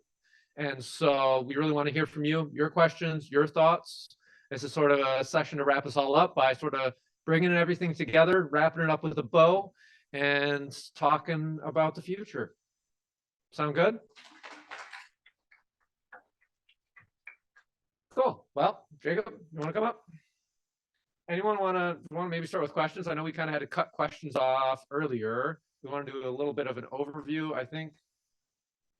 Maybe actually I'll have Jacob start by talking a little bit about, he, as mentioned earlier, works for a state representative office. And so what does that look like in the state legislature, and sort of like that staff dynamic that's not just elected officials? Of course, elected officials, we hear us, they go to coffee hours, they do plenty of things, but there's really that behind the scenes stuff too we often don't see a lot of. So do you want to talk a little bit about your experience with that, and then we'll get to questions. So. Hello. Okay, that one works. All right. Yeah, so for my day job, I'm a legislative director for a state representative named Jason Morden. He's the state representative for House District 23, which is the Ann Arbor-ish area, Washtenaw County. So definitely a really fun time at the state. But a lot of what I do is I meet with a lot of different stakeholder groups during the day, lobbyists, community members about various issues, and we try and come up with the best solution that we possibly can. So it's really important that we have all these different voices at the table, because whenever a rep makes a decision or goes for a vote or anything like that, and this works the same at local government, is we want to make sure that we're talking to so many different people about that one issue, because it's likely that if I go talk to just people in the community and then I go talk to a lobbyist or something like that, they're going to give me two very different sides of the story. And so it's really important that you do have strong community voices at the table. We have a lot of what's called advocacy days at the Capitol. And that's usually where an organization, maybe a nonprofit or something, will gather people from that representative's community or district, so they can kind of hear from people on the ground about an issue, and maybe not so much the institutional side of it, because you can look at numbers on a page all day long or anything like that, but you don't really get the human interaction of what those policies or budget decisions are going to do for people. And I have one question on that before we go to questions from the audience, is not necessarily just your office, but in general, how often are young people the ones that state legislators are really looking to and talking to in the room when it comes to these issues? Yes, so not enough. It's usually older folks. I'd say probably, if I had to ballpark it, like 40 plus or something like that. But we always love hearing from young people when they do come into our office. You can walk into, whether it's local or state or whatever, I mean, you can just walk into the office and be like, hi, I'm a constituent. I want to talk. And 99% of the time, they will either have a staff member or the representative, if they're available in the office, to go ahead and talk with you about that issue. At least I can speak for our office. We'll never turn anybody away if you want to come and talk about an issue. I do recommend calling ahead, though, just to make sure that not everybody else is already in a meeting, or else you might be waiting for a while. But it's very easy, really, to reach your local officials or your state officials. Well, it should be anyways. They should be. Their numbers and emails and offices are all posted, and if they are receptive to hearing from the community, it should be very easy to schedule with them about any topic you want. But no, not enough young people come in and do that. And so, like I said, we kind of lose out on that voice, because it's a lot harder for us to just go knocking on doors and be like, all right, who's under 25 that lives here? I want to talk to you. It's a lot easier if you end up coming to us, just because there's so much that is going on. So we definitely need people that are engaged and involved there. We got questions back there. Thank you, Rose. And also, oh, sorry, go I ahead. was just going to say, if you have questions on Zoom, feel free to put them in chat as well, and we'll get to them. Hi, so I really like the talk about getting younger people or students involved specifically. And I think one of the reasons why we're not seeing that as much is just because students and young people specifically feel like their voices aren't heard as much, and especially on lower levels with changes in institution, they're likely not going to be heard as well. So how can us as students really work together to build the confidence of these students to be able to start facilitating these conversations with people who are in office or people who are looking to be in office? Yeah, I can jump in and then pass it over to Jacob. I think one thing is giving them the opportunities, because oftentimes as young people, with things we aren't quite sure about, we haven't really engaged with government like people who have been around for decades might have been. And so we get a little nervous sometimes, or a little anxious, like, can I just walk in and talk to them? Can I just send an email? Will they read it? Does it matter? And they just don't know because they haven't done it before. And so providing those opportunities, having events on campus to help them walk through writing an email to their representatives, or taking a group to a local town council meeting and going together and helping give them some of the information of hey, here's what it's going to look like. Because a lot of times just the unknown is something that they're just afraid of. And if we can just shed a little bit of light, hey, this is what it's going to look like, we'll be there, we'll support you, that opens the doors. And once they do it once, then they're comfortable to do it again. And they'll come back and have a lifelong of being engaged and making sure they're being heard by representatives if we start at a young age. And so I think that's the important part, is we have to make it accessible for young people. And often the governmental institutions are not great at doing that. So we have to do that to really support our peers. Yeah, no, I agree with that. If there's not a seat for you at the table, then it's unfortunately somebody's responsibility to make a seat at that table. And I know that's not always the easiest ask for folks, but it is your right, really, as the resident of this country, make a seat at the table, make your voice heard. And I would say there's always strength in numbers. You know, grab your friends, you know, anything like that. When I ran my first campaign, I was sitting in a high school lunch and my buddy Kenny, and I was like, hey, can you run my campaign? Sure. You know, so that's, and he's been working with me since then. But grab as many people around you as you can, as many like-minded people, whether you're running or advocating or anything like that. And because even if it's something that maybe the official you're talking about doesn't agree with on a personal level, it's hard to ignore numbers at the end of the day. I mean, if you have an angry mob, and I'm not saying to start an angry mob, but like if you have like a lot of people outside your office really mad about this thing, you're going to take what they have to say seriously. And so there definitely is strength in that. And there are ways to create seats at the table if you don't feel like you have one.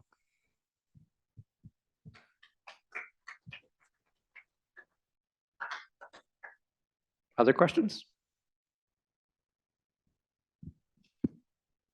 Kind of similar to that, but a little bit more specific. A question, not a question, but a statement I get a lot when I try to get engagement from people my age. It's always like, I always get the response, oh, I really care about that.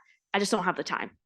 Every single time. It's always, I don't have the time. I'm a student, I work, and it's like, I do the same. And I try to like relate to them, but kind of past relate into them. Whatever advice would you give, like when you are faced with that? Like, hey, you care about this, but you don't have the time. I'm going to say this I'm going to say this in a certain way that's not going to sound great. I think that Gen Z, which is the generation I'm part of, Gen Alpha, all that kind of stuff, I think they're really great at speaking up, for example, online or sharing, you know, posts or any of that kind of stuff. But when it comes down to voting, I mean, we can see those numbers. We know what age demographics are voting, and it's oftentimes not these young people. So, I mean, throw a little bit of an elbow, be like, hey, you know, I can see that you care about this stuff, and this is the most concrete thing you can do to impact that issue. It's time to show up. Like talk is cheap. Anybody can do it. So, you know, I think that, you know, a little bit of pressure within reason, you know, just saying like, hey, we can talk the talk. We got to walk the walk a little bit. Let's show up to vote. Let's show up to this meeting about this issue, or if you're a zoning issue or whatever it is, like it's one meeting or something. People make time for the things that they care about. And I get it. Everybody's busy. I understand that. Absolutely. And not everybody can be a full-time advocate. But I think that especially, I know we need to go beyond voting, but if it's the one day a year that you can really make an effort, polls are open all day, please go vote. Because you see so many young people that I've been more engaged than any other generation that I've ever seen in terms of being active or taking a position actively on something, especially online. But we can just clearly see in the numbers that they don't show up to the polls. And I think to add on to what we were just talking about before as well, I think a lot of times when they're saying, I don't have time, that's not really what they mean. They mean, I don't know how, but they're too embarrassed to say that. And so I think I go back to the point of we have to give them the opportunities to really get that information to them. And they might not ask for it because they don't want to admit it. But you know what? It's not their fault. Our civic education in this country is not where it needs to be. We should be providing that information so they know how to reach out to their elected officials. But the fact is, we don't give them that information easily. And so it's not always just time, but letting them know that, hey, here's how you do it.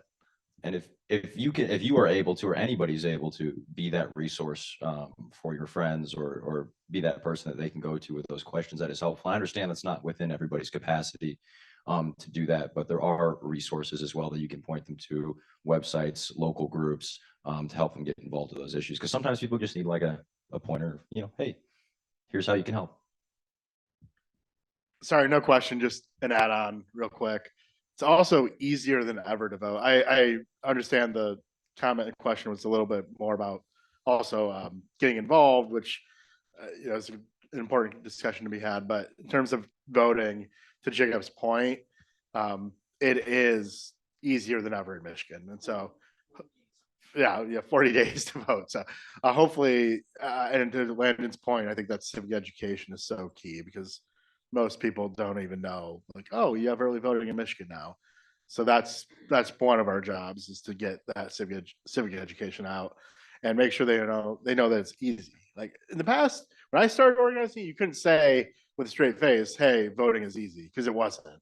But now it's, it's easier than ever. It's accessible thanks to Secretary of State. So, yep.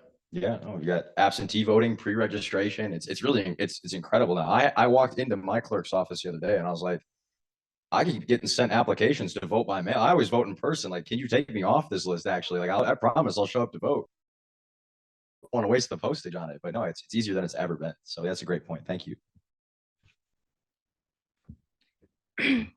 So I think that if there's like a little dilemma, and then like all the people that are in office already are above a certain age group, we're all sitting in this room and we're all like students, and a lot of people, they have an issue being in like a leadership role because they have an issue talking to people. But like, imagine if each one of us that are sitting right here today went to our council and went and did what he did and like just decided to run. We're all would be the young people who would have an advantage, and it'd be a 50-50 shot or whatever the percentages are. So like if we all went and ran for like one position in each of the things at like advocacy research committees, whatever that they have in the county that you live in, we could all technically like mess up the or like change the age groups, and then we could be the advocates. We like, even though we don't know how, because maybe we're scared to too. Like if each one of us like went into those leadership roles, into the commission, into the committee, into the clerk's office, into those things, and like put ourselves in a position of power, then our voices that have been, swept under the rug, we're the ones that get to make, the decisions with our peers. Does that make sense? And I think that we should be the ones that are standing up also, instead of complaining about, oh, these people aren't voting enough. Well, we're probably not voting enough because look at who we're voting for, but then look at us, look at ourselves. We need to be running ourselves, essentially, even though some people probably couldn't. I don't know. Thank you. No, thank you. And that is a great point. When people see folks that look like them, whether that's gender or age or whatever it is, those demographics are more likely to vote just to turn out in general, and they'll vote up and down the ticket. So that's super important. And I would like to add on that I didn't say earlier, if anybody does ever want to take that step in running for office, it's great to get connected with other folks that are currently in office, whether that's locally or people around the state. You can reach out to me anytime on Facebook or Instagram or whatever it is, and I'll connect you with somebody in your area that can help you get started on that path. But there are people out there that will help you if you know what side of the aisle you want to be on and all that kind of stuff. You can go ahead and find people in that. There's local chapters of every party and all that kind of stuff, and they would be so happy to have somebody that's young and wants to be involved. So this is definitely out there for you. Yeah, and I think on that point, just to ask you before we get to another audience question is, did you know how to run a campaign before you decided to, or was it you decide to and those things come and you learn along the way from doing it? And I think that biggest piece is deciding, like, this is something I'm committed to, this is something I want to do. And once you make that decision, you make those connections, like you said, and the rest will come. I had no idea what I was doing. Truthfully, I had absolutely no clue what I was doing. And what I will say is, I think that something that's really cool about this generation that gives an innate advantage is you can kind of play these elections on your terms. And when I say that, I mean that a lot of these folks that you're going to be running against have never had, a lot of local offices have never had a serious opponent. They've never had a young opponent. You're making Facebooks and websites and all this stuff. A lot of your opponents, especially if they're like 60 or something like that, most of the time, they've never even had to play in that field before. They don't have expertise in that area. And we've all kind of grown up with that. And we can kind of understand, we might not all be web developers or Instagram, aficionados or whatever, but we usually have used those platforms before, and we know how to engage with people on them. And it gives you a really wide net. I was recently talking to, I think it was the Detroit News, about just Gen Z folks getting involved in Michigan. And we were talking about just social media is a really great equalizer. Because if you think about it too, these campaigns, one way that folks do have an advantage over you is money. Campaigns cost money. It costs money to send mail. It costs money to, host events and stuff like that. But that's one way that it's a big equalizer is if you have a message that folks can really get behind, and can really believe in, it doesn't just stop locally. I mean, you can have people from all over chipping in $1 or $2 to help you out and try and get your voice at the table, which I think is really powerful and something that a lot of these older generations don't necessarily know how to tap into as innately. And before we, two mics, that was loud. Before we get to another audience question, I think, Jacob, what you were just talking about, it fits exactly with the question we had from chat. Of any ideas of how you can make it easier to find out about all the candidates. It can be expensive to connect with voters. And so I think on that front, like, I mean, even the pin I'm wearing, Vote 411 and other resources like that, the League of Women Voters does, is there's a lot of resources to connect voters with information about candidates. It's just candidates have to be willing to fill those out. And at a local level, you always don't see that happen. But that's why, like, if young people are running and want to really put in the work, I think there's a difference in when we talk about expense and campaigns. It's a little old school, but there's like money in like the sense of dollars, or there's the cost of shoe leather, which our shoes are not made of leather anymore. But talking about getting out there, walking the pavement, hitting the doors, and you're not spending dollars, but you're spending your time. And we have a lot of that as young people often. And we have a little bit more energy. We can be out there running long days. And yeah, maybe it's not always the best, but all that little bit adds up. And I think that Jacob, earlier, you were talking during your keynote exactly about that, about how your first campaign, you were out there, you were going to all these events. You mentioned knocking the next door. You're like, I can't lose by 1 vote. So I'm going to motivate myself to do that next door. And I think that's the exact same thing that a lot of young candidates use to really gain that momentum, because often young candidates also don't have the dollars on their side. And so we have to compensate somewhere. And that's often through the energy and work. Though young candidates have also gotten a lot more money recently too. There's a lot of more interest in doing that. So, and this might be a little off the beaten path of what we started talking about, but I used to run campaigns. I've run a couple state rep campaigns. I've run a couple local races. And when we talk about metrics that help folks, whether young or old or anything, win campaigns, there's kind of a joke. It's like, I only care about 2 things: is doors and dollars. That's what makes the difference at the end of the day. How many people can I talk to, and how much money can I spend to reach those people? And that's kind of reductive, but if you're ever debating between those 2 things, I would say that it is a million times. I would take it 10 out of 10 times. If somebody says, I can give you $10 or I'll spend an hour walking doors for you, I will take the doors 1,000,000% of the time. It is so much more powerful to have a real human being that is not yourself going out and saying, I believe in this person. They're going to represent me well. They're going to represent you well. And I'm taking time out of my day to tell you that. That is far more impactful, and it's free, most importantly. So I think if you can build a very powerful grassroots campaign around those issues, and you have people that kind of believe in the work that you want to do, that is far more impactful than any amount of money that one can raise. When I ran for my seat, my opponent spent more money, raised more money, and spent more money than I did. But I walked like 10,000 doors. I got on a lot of my county is rural. So I have like a city part that's in the middle, and then I have a lot of rural part on the outside.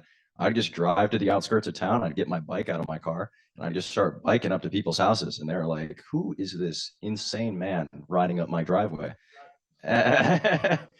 And I'm just dripping sweat in a polo. And I'm like, well, I'm running for office. And they're like, well, nobody's ever come to my door before because I live in the middle of the woods.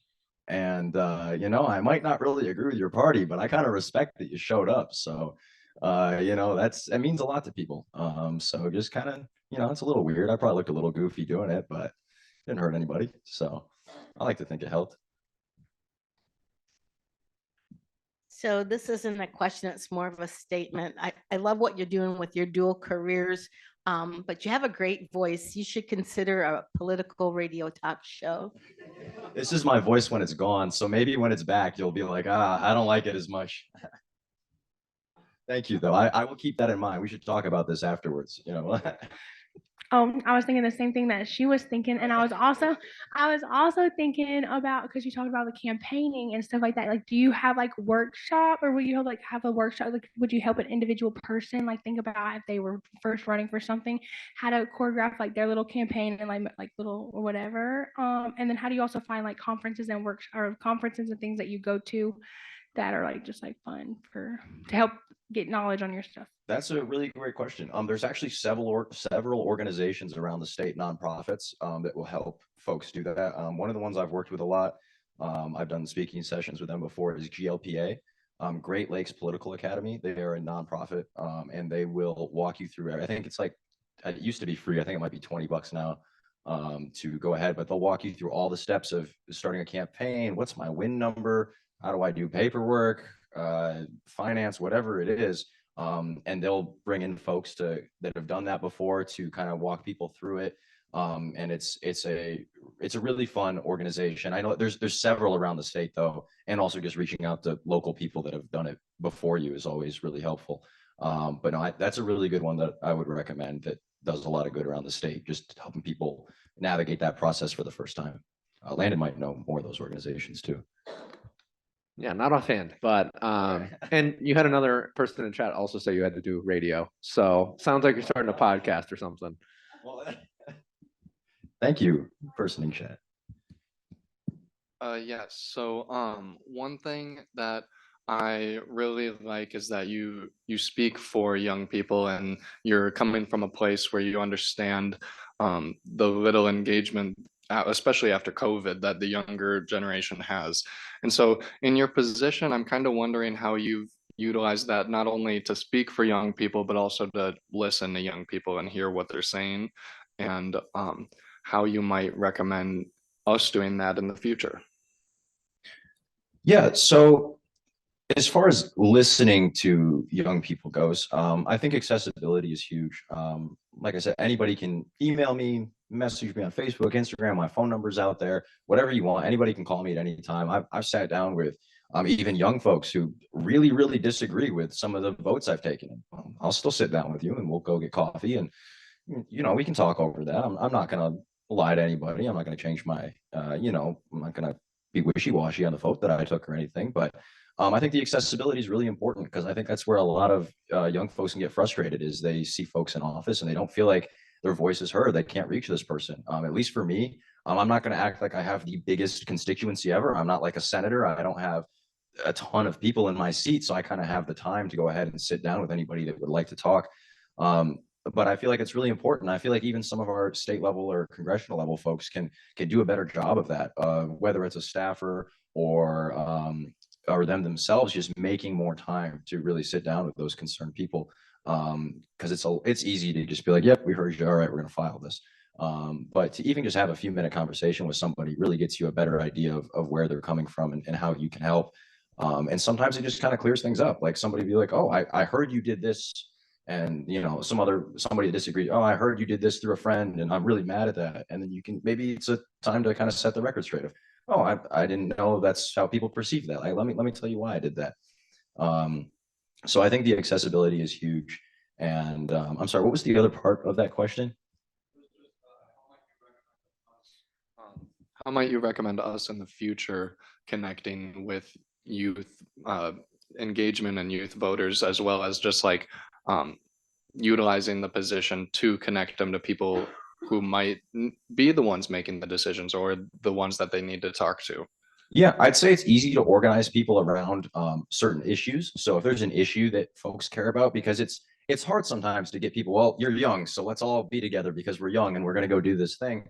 Young people still have a wide variety of issues that they might be specifically impacted by or really invested in. So maybe it's young people in favor of transit, or young people that are really focused on human rights or something like that. And once you segment it down a little bit more, I think we can still all be united as young folks.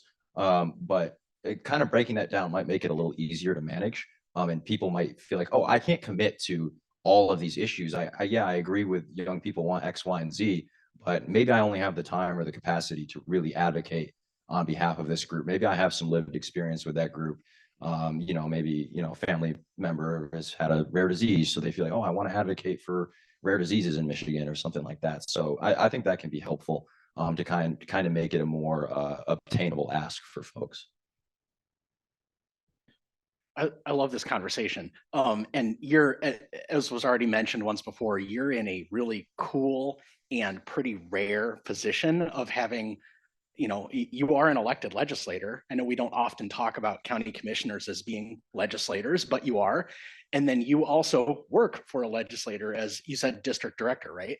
Yeah, I'm a legislative director. Legislative for a rep, director, yeah. thank you.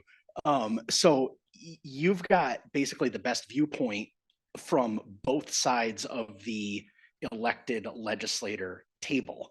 And I know that everybody in this room sounds like they're very enthused about what they're hearing you say about your accessibility and your availability and willingness to listen. And probably a lot of people are also thinking, but he's not my legislator and he works for a state rep that isn't my state rep. So it's cool that this guy on stage is so available. I wish there were more like him, but now I'm discouraged because I can't call him and say, I'm your constituent.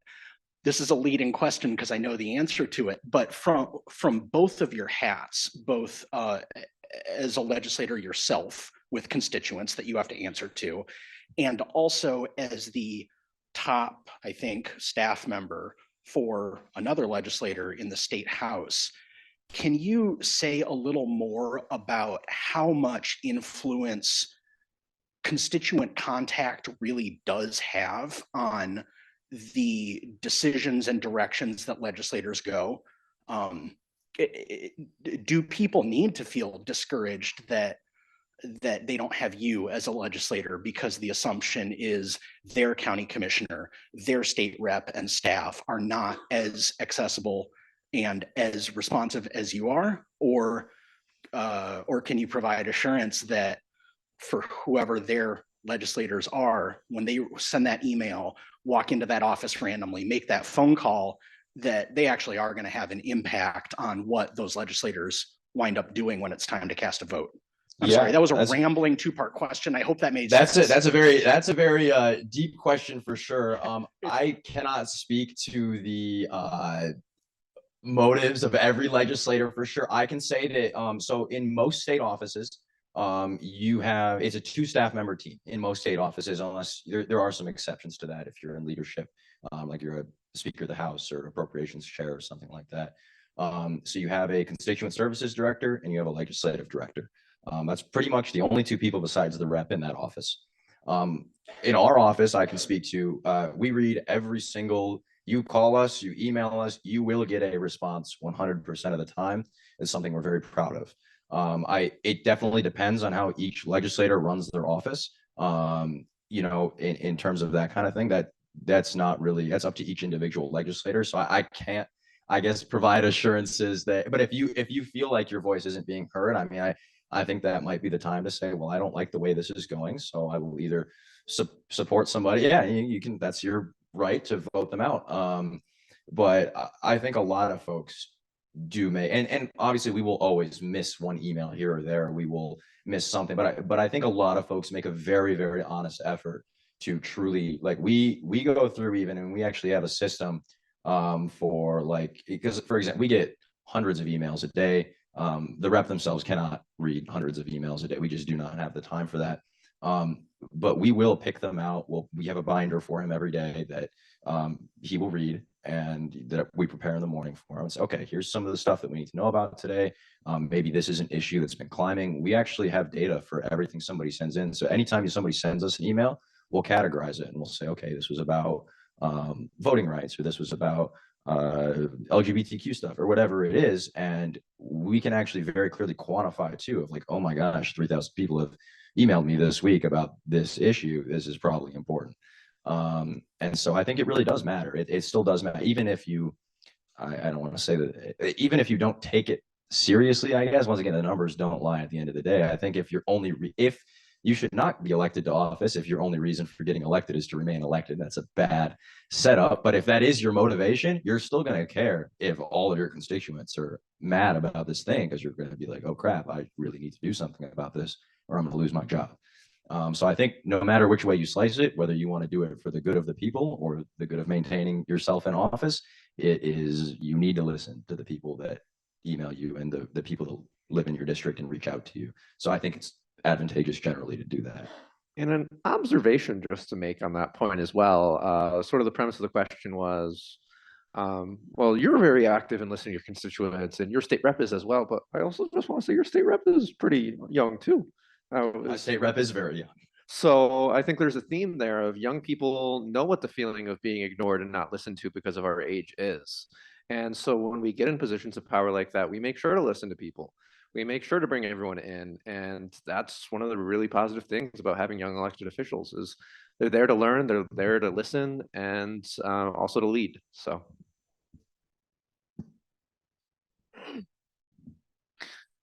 So I know previously you talked about how you go to rural, city areas and rural areas to talk to voters about your issues and actually have a conversation about them, even if they don't fully agree with you. Has there ever been an occasion, and you don't have to say the policy since we're not partisan, but the process itself of you actually being convinced from a position by a voter when you was going door to door, or was there a time where you had to compromise your positions because of a conversation? That's also a complicated question. So these are good questions. Usually I would say going door to door. Like I said, most of those conversations are a lot shorter, just by the nature of, it's a quick knock. Hey, let's have a quick conversation. But I think they're good points to kind of go off of deeper. Once you have those conversations with folks, maybe it prompts you to look more into an issue, or something like that. And also it can be very tricky to sometimes navigate your constituent base. And what I mean by that is, so you should always vote your conscience, right? Vote, in a pure and good way and what you think is the best decision. But sometimes folks get elected in seats that are very hard to win. And maybe that can sway the decisions that they make. And I do have a certain level of empathy for that position. So if you have I don't know, a Republican +5 seat, and maybe something that was big this year was solar siting, taking away control of, this is how it was framed, taking away control of local governments in terms of where we site large solar installations. And a lot of people in more rural communities and farmlands and stuff like that said, no, I don't want that. It was kind of marketed I would say in a not great manner of, it's not, the property owner still has to be like, yes, I want to put that there.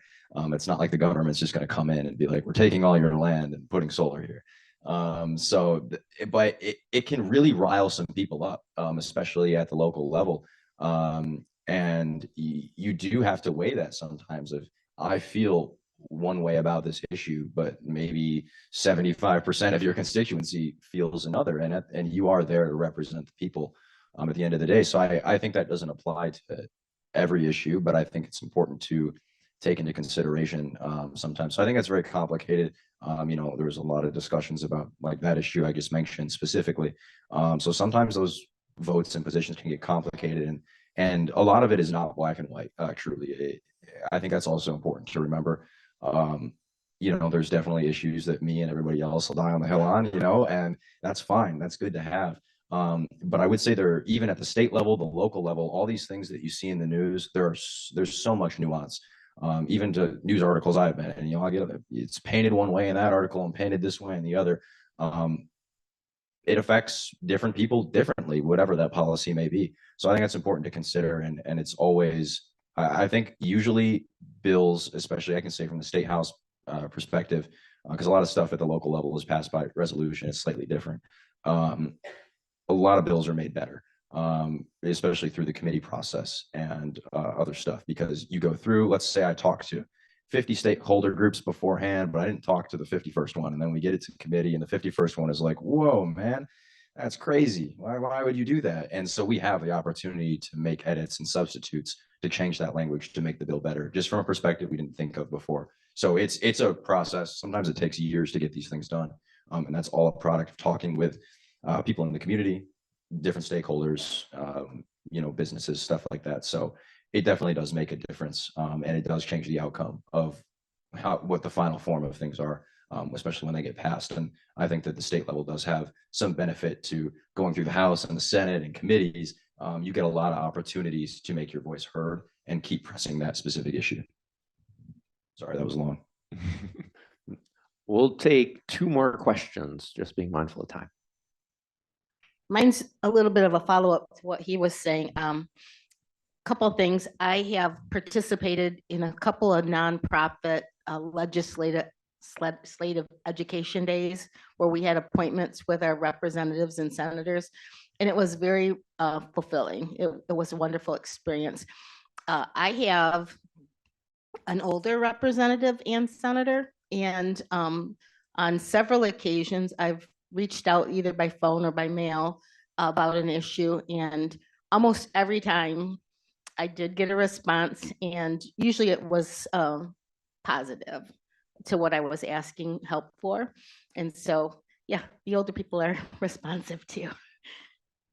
Yes, and I think that's a theme, is like nothing we're saying today negates like the power and ability of like older people to be amazing legislators as well. Some of the best absolutely are. But as a theme of general population, older people aren't being left out and their voice is not being represented by government. And so that's more the lane we're talking about. So absolutely, we love a lot of there are amazing, a lot of older legislators and politicians as well. So yes, absolutely. And so, yeah, you should always reach out to your representatives. Like, doesn't matter who they are, they're your representative, reach out. Yeah. Mine are old.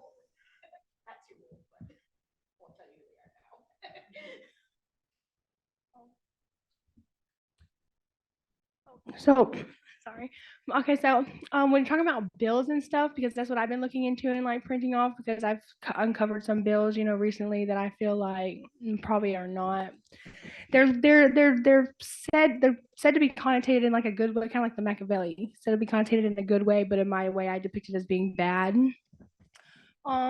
So I guess one of my questions is about how do you navigate like the hierarchy and like know where to go at this certain time to like go find those people before it gets like all the way past. And then, for example, I found a bill a couple years ago about like, it was 2019 and they were trying to pass it and remove the United States from the United Nations.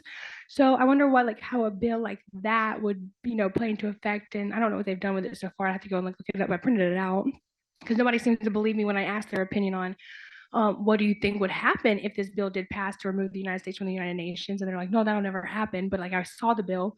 I don't know where it is right now in Congress, but yeah, knowing how to like navigate like where it is in that structure when you're just beginning and like wanting to like advocate, and then how to like go about the structure that is all spiderwebbed. Yeah. So the great thing once again about the internet is that this is all like really easily accessible now. So I'll give you an example, like in the Michigan legislature, like you go to, I think it's michigan.legislature.gov or something like that. And you can look up any bill. You can look it up by bill number. You can look it up by whoever introduced it or anything like that. And if you go there, it'll have PDFs of every every publicly available draft of the bill. So if it's been gone through committee or voted on or anything, it'll be up there. So you can see, okay, this bill was introduced on this day. It moved to committee on this day, whatever it is. You can see who the primary sponsor of that was. Like, you just click on the PDF document, it'll tell you, and it'll say, okay, it's in the Natural Resources Committee.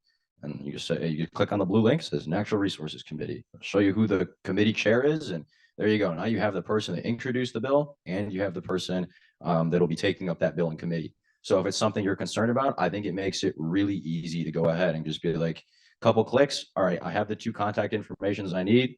You can shoot them an email, you can call them, you can walk into their Lansing office, or if they have a district office. And it works much the same way at the congressional level. All that stuff is online, and you can very easily see, what stage that bill is in its life cycle. And I think another thing to remember too broadly is I would never say to take everything like, oh, this doesn't matter. But a lot of bills are introduced with the intent of messaging. A lot of people introduce things that are, for lack of a better word, insane, that will never happen. Like, no reasonable person on either side of the aisle, no matter where it came from, they know this thing is never going to come up for a vote. It'll just never happen. But they want to do it to rile some people up. You know, and they can be like, oh, look, these insane people are outside of my office and like screaming at me for doing this thing. And never to say these things couldn't happen. They always could. You know, you shouldn't like sit back and be like, oh, this will never happen. It's fine. This is insane, because insane things happens every day. But both sides of the aisle do it. You know, introduce things that are just, you know, there to poke the bear a little bit. So I'd keep that in mind as well. If I could, I just also add on, you mentioned the hearing process. In the voting rights space, we've seen a few examples where, because people went and provided testimony, there was a point that was raised where the, in this case, it would be Senate Elections and Ethics Committee, in the House would be the House Elections Committee, but it caused them to think, oh, that's an unintended, you know, consequence. We can change the language. And so I would just say, you know, to anyone who's, like, to your question, I think you're concerned about the inside game. The nice thing about those hearings is you can kind of be the inside game yourself. If you go and testify, you know, they take your hearing, your testimony, they put it into the official record. And occasionally it actually makes a difference, and it influences the path of the bill. So there's no harm in doing that either. Yeah, that's a great point. And that works state, locally, whatever it is. You can, every committee hearing is on, you know, when it's going to happen, you know, what room it's in. You can just walk right into the Capitol and sit right there if you'd like to, front row seat to it all. And same thing with your local boards, county, city, whatever it is. You can walk right in and you can speak on any issue. You can just walk up to the podium. You get 2 times usually a meeting for public comment. You can say whatever you want. I will say with a caveat, usually the board is not allowed to talk back to you, but you can comment on any issue you'd like. And it's very impactful. And oftentimes, you know, if there's an issue that really matters to folks, like I said, there's strength in numbers. You'll get a whole group of people. You get 30 people up there. Everybody takes their 3 minutes for public comment. And, you know, you're there for an hour and a half, and you're going to hear an hour and a half of people saying, this issue, this is what I feel about it. And it works. It works. I've seen it all the time, especially with zoning issues and stuff. People don't want a piece of property zoned commercial or residential or whatever it is. That's usually when you get a lot of people out there, in my experience. Okay. One more. Yeah, one more. Last question. Something that you mentioned earlier was kind of for the youth, utilizing what we know and that using that in our benefits, such as social media. And something that I bet a lot of us has seen are elected officials misusing social media, as well as using it in a good way. If you did utilize it when you were running, what were some of the drawbacks that you had with it, and what were some of the advantages that you would deem it as? So one thing that I think a lot of people don't think about, and not every, so a lot of young folks, I'm just going to be honest with you. I don't know how to use TikTok or anything like that. I'm not really a good dancer or anything. I know you can do other stuff with it besides that, but it's like, I think people can tell when it's kind of not your authentic platform. Like, I would not do very well on TikTok because I don't know, it's not for me. I don't really get it. I also don't use Twitter. I know Twitter is huge for politics. I cannot communicate very well on Twitter. It just doesn't work for my style. I use Facebook and Instagram only. And I think that Facebook has been great because, once again, like it or not, older folks show up to vote, and older folks are on Facebook. Just if you look at the age demographics of it all. And so what I did that I found to be very helpful was I joined all the individual groups. So if you go, there's groups on Facebook, and it makes it easy to see, one, who's engaged in the community, and two, it gets so hyper local. So I'll join the Windsor Township group and the Diamondale Village Community group and whatever. And so if there's something that does affect that community, you can just share it right into there. And it's a great way to start building dialogue with people, and also just kind of, you know, get your name out there a little more. So I think social media can be extremely advantageous in that way.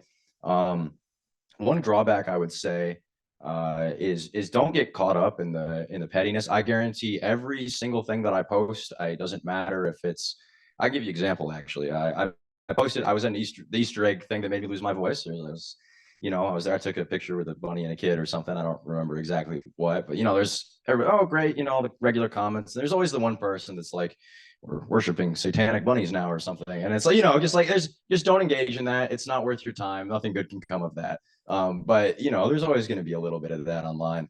And so I'd say just kind of stay above it. You're there to promote your message and kind of control your narrative. Say what you want to say. This is your platform. Nobody can take that away from you. And so you can choose what you engage on. And I think that sometimes that's where it gets a little messy, is where people are just getting in Twitter arguments every day. And you know, just kind of be above that, I'd say, is usually a good thing to do. But that's kind of where I'd stand with that. And also social media advertising is pretty cheap, you know, as compared to traditional media like newspapers or TV, much lower minimum spends, and you can very deeply control how much you're spending on that, whether it's for issue advocacy or a candidate or anything of that nature. It's very impactful. So I think social media is a great equalizer, and it really lets you reach a very targeted or wide audience. Awesome. So that was our last question. Just to toss one question out to all you, because I'm a little curious. There are a lot of conversations about running for office. How many of you are, it doesn't have to be like tomorrow, but how many of you are thinking about wanting to run for a local office someday? Raise your hands. Wow. Awesome. We had quite a few hands out there. That's great. The summit president. Awesome. If we can do a round of applause for Commissioner Jacob Toomey. Thank you so much for coming and joining us. And this is the end of the summit, so I'm just going to wrap us up quick. Again, thank you to our partners, Kalamazoo College, All Voting is Local, Promote the Vote, League of Women Voters. Oh, it's getting cut off, but League of Conservation Voters is underneath of that. And I got one more thing, last thing. We got another summit, Friday, September 20th. We'll be down at Wayne State. So it's going to be fun. It's going to be a great time. We're gonna have a lot of people, and registration is now live. So look at that. You can use the bit.ly MI student, or there's a QR code, and you can register now. And so that will be up, and we'll keep promoting that up until September 20th. So look forward to seeing you all again there next year. And thank you so much for coming. And if you have any questions, feel free to stick around. And thank you all so much. Oh, and if anyone for the travel stipends, if you want to chat with me quick afterwards, that'd be amazing.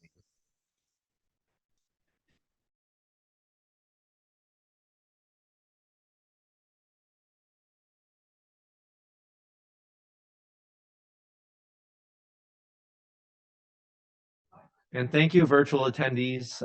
We're gonna close the Zoom now, but we really appreciate you hopping on today.